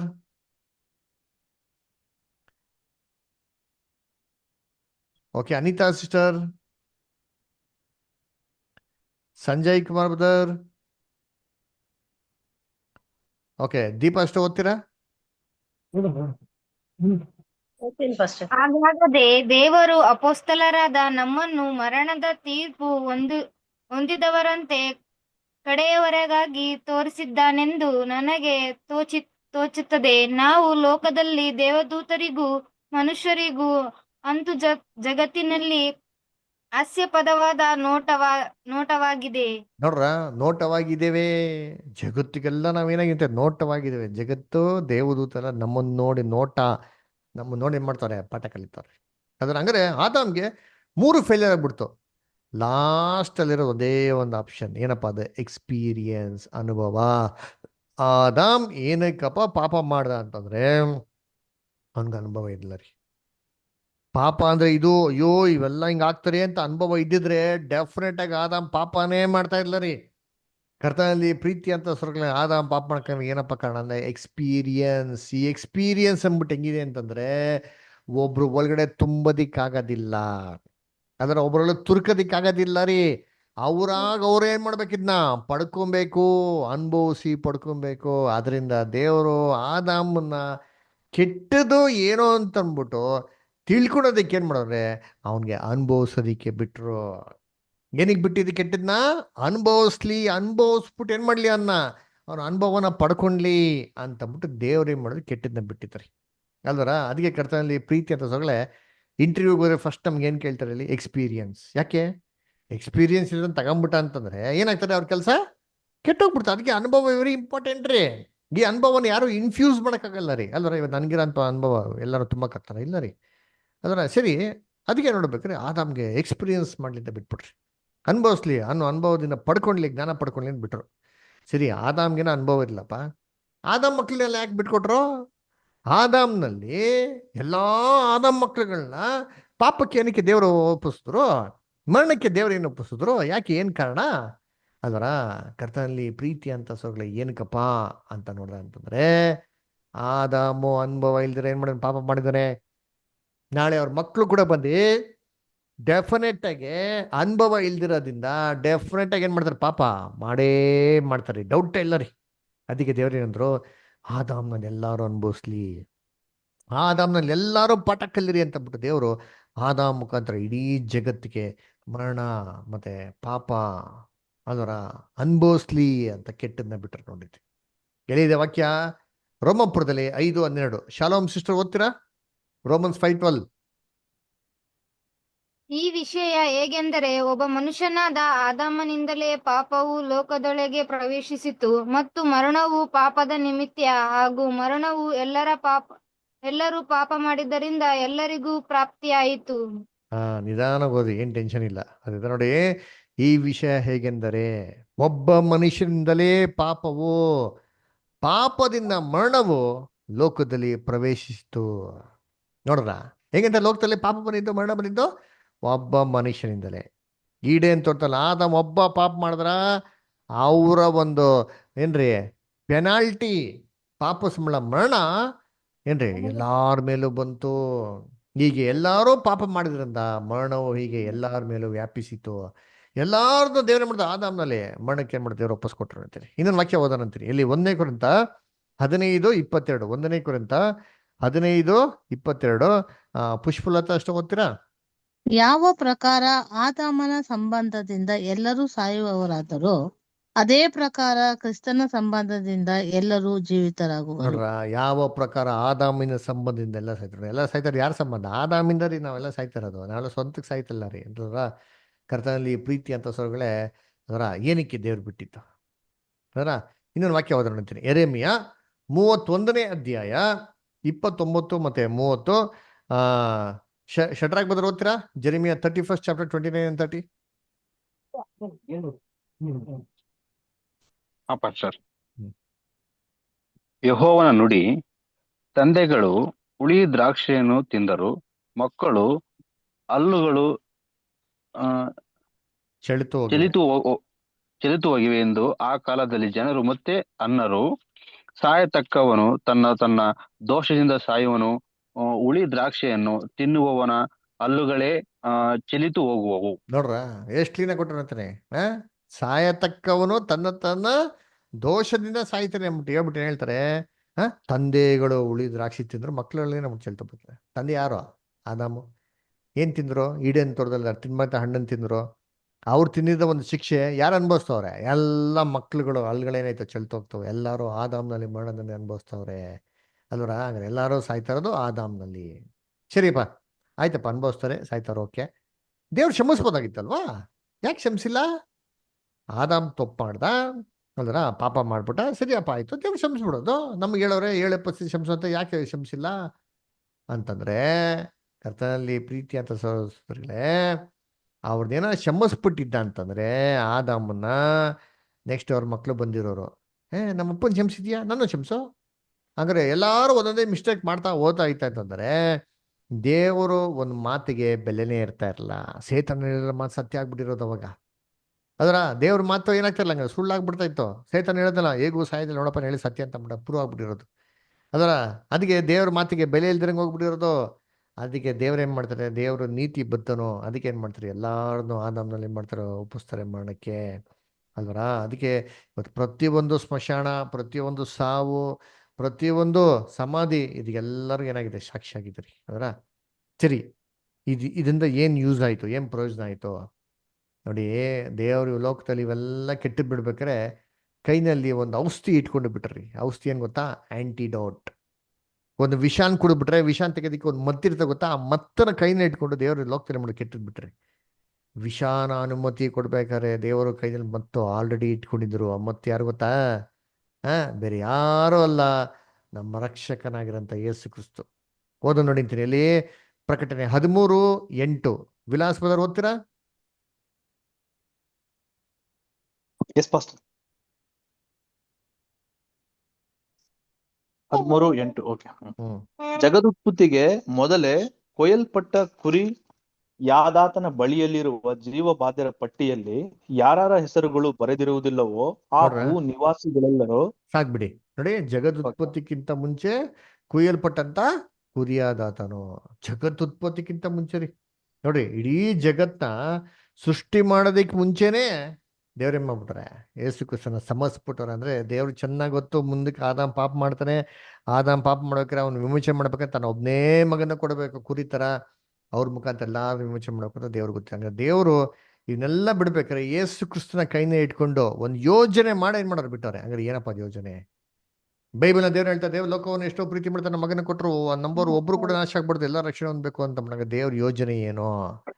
ದೇವ್ರ ಯೋಜನೆ ಎಲ್ಲಿದೆ ಗೊತ್ತಾ? ಈಡೇನ್ ತೋಟದಲ್ಲಿ ತಿಂದ್ರೆ ಗೊತ್ತಾ ಹಣ್ಣು? ಆ ಹಣ್ಣಲ್ಲೇ ದೇವ್ರ ಯೋಜನೆ ಇದೆ ರೀ. ಅದರ ನೀವ್ ಹೇಳ್ರಿ, ಈಡೇನ್ ತೋಟದಲ್ಲಿ ಆದಾಮ್ ತಿನ್ನಲ್ಲ, ಆ ಹಣ್ಣಿನ ಹೆಸರೇನು? ಯಾರು ಹೇಳ್ತೀರಾ? ಒಳ್ಳೆದರ ಕೆಟ್ಟದರ ಅರಿವನ್ನು ಹುಟ್ಟಿಸುವ. Very good. ಅದರ ಒಳ್ಳೇದು ಮತ್ತು ಕೆಟ್ಟದ ಅರಿವನ್ನು ಉಂಟಿಸ್ಕೊಂಡಂತ ಹಣ್ಣು. ನೋಡ್ರ ಅಲ್ಲೇ ಐತಿ ಹೆಸರು, ಒಳ್ಳೇದು ಮತ್ತು ಕೆಟ್ಟದು. ಏನಪ್ಪ ಯಾರು ಈ ತರ ಹಣ್ಣಿಗೆ ಹೆಸರು ಕೊಡ್ತಾರ? ಒಳ್ಳೇದು ಕೆಟ್ಟದು. ಹಣ್ಣು ಮಾರ್ಕೆಟ್ಗೆ ಹೋದ್ರೆ ಬರೀ ಒಳ್ಳೆ ಹಣ್ಣು ತಗೊಂತೀರಿ, ಇಲ್ಲೇನು ಒಳ್ಳೇದು ಕೆಟ್ಟದು ಅದರ ಏನಂತ ಅರ್ಥ? ಇದರಲ್ಲಿ ಪೂರ್ತಿ ಪಾಠ ಇದೆ ನೋಡ್ತೀರಿ. ಅದರ ಆದಾಮ್ ಮುಖಾಂತರ ಇವತ್ತು ಪ್ರತಿಯೊಬ್ಬ ಮನುಷ್ಯರು ಏನ್ರಿ 6000 ವರ್ಷ ಕೆಟ್ಟದ್ ಭಾಗ ಹಣ್ಣನ್ನ ಕೆಟ್ಟದ್ನ ಅನುಭವಿಸ್ತಾ ಇದ್ದಾರೆ. ಒಳ್ಳೇದು ಅನುಭವಿಸ್ಬೇಕಲ್ಲ, ಅದು ಐತಲ್ಲ. ಕೆಟ್ಟದ್ದು ಒಳ್ಳೇದು ಅಂತ ಹೇಳೋರಲ್ಲ. ಇವಾಗ ಒಳ್ಳೇದು ಯಾವಾಗ ಅನುಭವಿಸ್ತಾರೆ? ಯೇಸು ಕ್ರಿಸ್ತು 2ನೇ ಬರಿಕೆಯಲ್ಲಿ ಬರ್ಬೇಕಾದ್ರೆ ಈ ಭೂಮಿ ಮೇಲೆ 1000 ವರ್ಷ ಏನ್ ಮಾಡ್ತಾರೆ ಅವರು? ಆಳ್ವಿಕೆ ಮಾಡ್ತಾರೆ ನೋಡ್ತೀರಿ. ಆವಾಗ ಈ ಹಣ್ಣಿನ ಒಳ್ಳೆ ಭಾಗನ ಅನುಭವಿಸ್ತಾರೆ. ಇವಾಗ ಜಗತ್ತಲ್ಲಿ ಬರೀ ಕೆಟ್ಟದೇ ಇದೆ ರೀ. ಕ್ರಿಸ್ತನ 2ನೇ ಬರುವಿಕೆಯಲ್ಲಿ ಭೂಲೋಕದಲ್ಲಿ ತನ್ನ ರಾಜ್ಯವನ್ನು ಕಣ್ಣು ಕಾಣ ಅಂತ ಸ್ಥಾಪನೆ ಮಾಡ್ಬೇಕಾದ್ರೆ ಭೂಲೋಕದಲ್ಲಿ 1000 ವರ್ಷ ಬರೀ ಒಳ್ಳೇದಿರ್ತದೆ. ಇದರಿಂದ ಮನುಷ್ಯನಿಗೆ ಕೆಟ್ಟದನ್ನೇನೋ ಒಳ್ಳೇದಂದ್ರೆ ಏನು ಅಂತ ಅಂದ್ಬಿಟ್ಟು ಭೇದ ಭಾವ ತಿಳ್ಕೊಳಕ್ಕೆ ದೇವ್ರು ಒಳ್ಳೆ ಅನುಭವ ಕೊಡ್ತಾವ್ರು ನೋಡಿರ್ತೀನಿ. ಅದಕ್ಕೆ ಒಂದು ವಾಕ್ಯ ಓದೋ ನೋಡ್ತೀನಿ. ಕೀರ್ತನೆ 30:5 ಓದ್ರಿ. ಯಾರಾದ್ರೂ ಕೀರ್ತನೆ 30ನೇ ಅಧ್ಯಾಯ 5ನೇ ವಾಕ್ಯ ಓದ್ರಿ ನಿಂತೀನಿ. ಆತನ ಕೋಪವು ಕ್ಷಣ ಮಾತ್ರವೇ, ಆತನ ಅನುಗ್ರಹವು ಜೀವಮಾನವೆಲ್ಲ ಇರುವುದು. ನೋಡ್ರ, ಆತನ ಕೋಪವು ಏನಂತೆ? ಹ ಕ್ಷಣ ಕ್ಷಣ ಮಾತ್ರವೇ. ಮಾತ್ರವೇ. ನೋಡ್ರ, ಆತನ ಅನುಗ್ರಹ ಹೆಂಗಿರ್ತಂತೆ? ಜೀವಮಾನವೆಲ್ಲ ಇರ್ತಂತೆ. ನೋಡ್ರಿ, ಕರ್ತನಲ್ಲಿ ಪ್ರೀತಿ ಅಂತ ಸೊಗಳೆ, it's only for a few moments. ಇವಾಗ ಏನು ಲೋಕದಲ್ಲಿ ದೇವ್ರು ಕೆಟ್ಟದ್ದೆಲ್ಲ ಬಿಟ್ಟವರೋ ಅದು ಕ್ಷಣ ಮಾತ್ರ ರೀ. ಆದ್ರೆ ಆತನ ಅನುಗ್ರಹ ದಯೆ ಹೆಂಗಿರ್ತಂತೆ? ದೀರ್ಘಕಾಲ ಇರ್ತಾರೆ. ನೋಡ್ತೀನಿ ಕರ್ತನಲ್ಲಿ ಪ್ರೀತಿ ಅಂತ ಸೊಗಳೆ. ಅದರ ಇವಾಗ ಬರೀ ಕೆಟ್ಟಿದ್ ಬಿಟ್ಟೆ ಒಳ್ಳೇದಗಿರಿ ಅನುಭವ ಪಡ್ಲಿ ಅಂತ. ಆದ್ರೆ ಕ್ರಿಸ್ತನ ರಾಜ್ಯದಲ್ಲಿ ಸಿಕ್ಕಾಪಟ್ಟೆ ಆಶೀರ್ವಾದ ಇರ್ತಾವೆ ನೋಡ್ರಿ. ಅವಾಗ ದೇವ್ರು ಹೆಂಗ್ ಗೊತ್ತಾ ಮಾಡ್ತಾರೆ? ಎಲ್ಲಾರ ಕಣ್ಣೀರ್ಗಳನ್ನ ಒರೆಸ್ಬಿಡ್ತಾರೆ. ಪ್ರಕಟಣೆ 21:4 ಹೋದ್ರಿ. ರೆವಲ್ಯೂಷನ್ 21:4. ಅವರ ಅವರ ಕಣ್ಣೀರನ್ನೆಲ್ಲ ಕಣ್ಣೀರನ್ನೆಲ್ಲ ಒರೆಸಿ ಬಿಡುವನು. ಇನ್ನು ಮರಣವಿರುವುದಿಲ್ಲ. ಇನ್ನು ದುಃಖವಾಗಲಿ, ಗೋಳಾಟವಾಗಲಿ, ಕಷ್ಟವಾಗಲಿ ಇರುವುದಿಲ್ಲ. ನೋಡ್ರ ಮೊದಲಿದ್ದುದೆಲ್ಲ ಇಲ್ಲದೆ ಹೋಯಿತು. ನೋಡ್ರ, ಮೊದಲಿದ್ದೆಲ್ಲ ಇಲ್ಲದೆ ಹೋಯ್ತು. ಎಲ್ಲಾರ ಕಣ್ಣೀರು ಒರೆಸ್ಬಿಡ್ತಾರೆ. ಮರಣ, ಕಾಯಿಲೆ, ದುಃಖ ಏನು ಇರಲ್ಲ ಅಂತ ಯೋಚನೆ ಮಾಡಿ. ಯಾವಾಗ? ಕ್ರಿಸ್ತನ 2ನೇ ಬರುವಿಕೆಯಲ್ಲಿ ಆತನ ರಾಜ್ಯ ಭೂಲೋಕದ ಸ್ಥಾಪನೆ ಮಾಡ್ತಾರೆ. ಅದಕ್ಕೆ ಯೇಸು ಕ್ರಿಸ್ತ ಪ್ರೇರಣೆ ಹೇಳ್ಕೊಟ್ರಲ್ಲ. ಏನ್ ಪ್ರೇರಣೆ ಹೇಳ್ಕೊಟ್ರ? ಪರಲೋಕದಲ್ಲಿರುವ ನಮ್ಮ ತಂದೆಯೇ, ಇನ್ನು ರಾಜ್ಯವು ನಾವು ಪರಿಶುದ್ಧ ನಿನ್ನ ರಾಜ್ಯವು ಬರಲಿ, ನಿನ್ನ ಚಿತ್ತ ಪರಲೋಕದಲ್ಲಿ ನೋಡ್ತಿರ್ಬೇಕ ಭೂಲೋಕದಲ್ಲಿ ನೆರವೇರಲಿ. ನೋಡ್ರ, ನಿನ್ನ ರಾಜ್ಯ ಎಲ್ಲಿ ಬರಲಿ? ಭೂಲೋಕದಲ್ಲಿ ಬರಲಿ. ನಿನ್ನ ಚಿತ್ತ ಪರಲೋಕದಲ್ಲಿ ಹೆಂಗಿದೆ? ಕಣ್ಣೀರು, ದುಃಖ, ಗೋಳಾಟ ಅಲ್ಲಿ ಇದೆಯಾ? ಅಲ್ಲೇನು ಇಲ್ಲ. ಅದೇ ತರ ಭೂಲೋಕದಲ್ಲಿ ಏನಾಗ್ಲಿ ಬರೀಬಿಟ್ಟು ಇದೇ ಕ್ರಿಸ್ತನ 2ನೇ ಬರುವಿಕೆಯಲ್ಲಿ ಅವರು ಭೂಲೋಕದ ಸ್ಥಾಪನೆ ಮಾಡಂತ ರಾಜ್ಯ.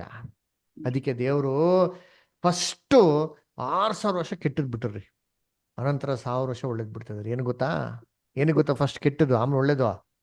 ಯಾಕಂದ್ರೆ ಕೆಟ್ಟದ್ದು ಏನು ಅಂತ ಗೊತ್ತಾದ್ರೆ ಮನುಷ್ಯ ಒಳ್ಳೇದನ್ನ ಅಪ್ರಿಶಿಯೇಟ್ ಮಾಡ್ತಾನ್ರಿ. ಯಾಕೆ ಗೊತ್ತಾ?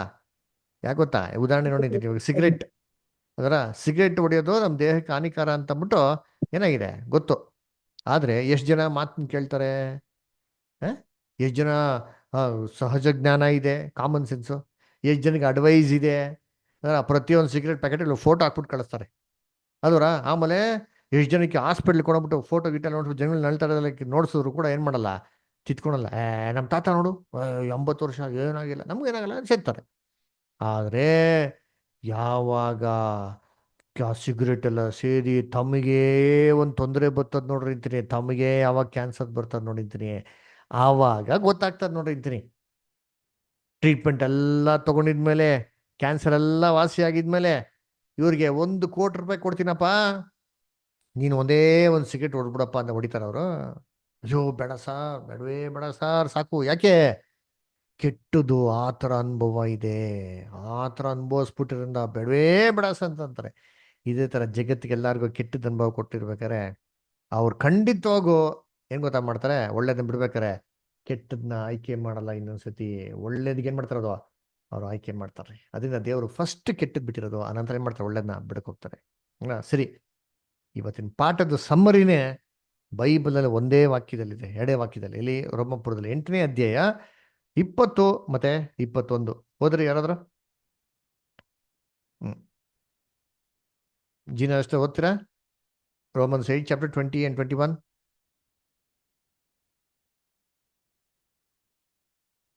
ಸರಿ, ಓಕೆ. ರಂಗಸ್ವಾಮಿ ವಿಲಾಸಪುರ ಓದಿ. ಯೇಸು ದೇವಾಲಯದೊಳಗೆ ಕಾಣಿಕೆಯ ರೋಮಪುರದಲ್ಲಿ 8ನೇ ಅಧ್ಯಾಯ 20 ಮತ್ತು 21. ಜಗತ್ತು ವ್ಯರ್ಥತ್ವಕ್ಕೆ ಒಳಗಾಯಿತು. ಹೀಗೆ ಒಳಗಾದದ್ದು ಸ್ವೇಚ್ಛೆಯಿಂದಲ್ಲ, ಅದನ್ನ ಒಳಪಡಿಸಿದವನ ಸಂಕಲ್ಪದಿಂದಲೇ. ಆದರೂ ಅದಕ್ಕೋಸ್ಕರ ನಿರೀಕ್ಷೆಯುಂಟು. ಸಾಕ್ಬಿಡಿ ಒಂದು ನಿಮಿಷ ನೋಡಿ. ಹೇಳ್ತಾರೆ ಜಗತ್ತು ವ್ಯರ್ಥತ್ವಕ್ಕೆ ಒಳಗಾದದ್ದು ಸ್ವಇಚ್ಛೆಯಿಂದಲ್ಲ. ವ್ಯರ್ಥತ್ವ ಅಂತ ಎಲ್ಲಿ ಬರ್ತಾರೆ? ಪ್ರಸಂಗದಲ್ಲಿ ಬರ್ತಾರೆ. ವ್ಯರ್ಥ ಎಲ್ಲವೂ ವ್ಯರ್ಥ. ಜಗತ್ತಲ್ಲಿರೋಂಥ ಸರ್ವ ಅನುಭವಕ್ಕೆ ವ್ಯರ್ಥ ಅಂತ ಸೊಲೊಮೋನ ಹೆಸರು ಕೊಡ್ತಾನೆ. ಅದೇ ಹೇಳ್ತಾನೆ ಅಂತೀನಿ.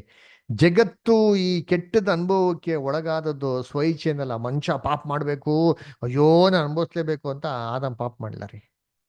ಅಲ್ವರ? ಏನು ಸ್ವಇಚ್ಛೆಯಿಂದಲ್ಲ, ಅದನ್ನು ಒಳಪಡಿಸಿದವನ ಸಂಕಲ್ಪ. ಒಳಪಡಿಸೋದು ಯಾರು? ತಂದೆಯ ದೇವರು. ಅವ್ರ ಸಂಕಲ್ಪ ಇದೆ, ಅವ್ರ ಪ್ಲಾನ್ ಇದೆ.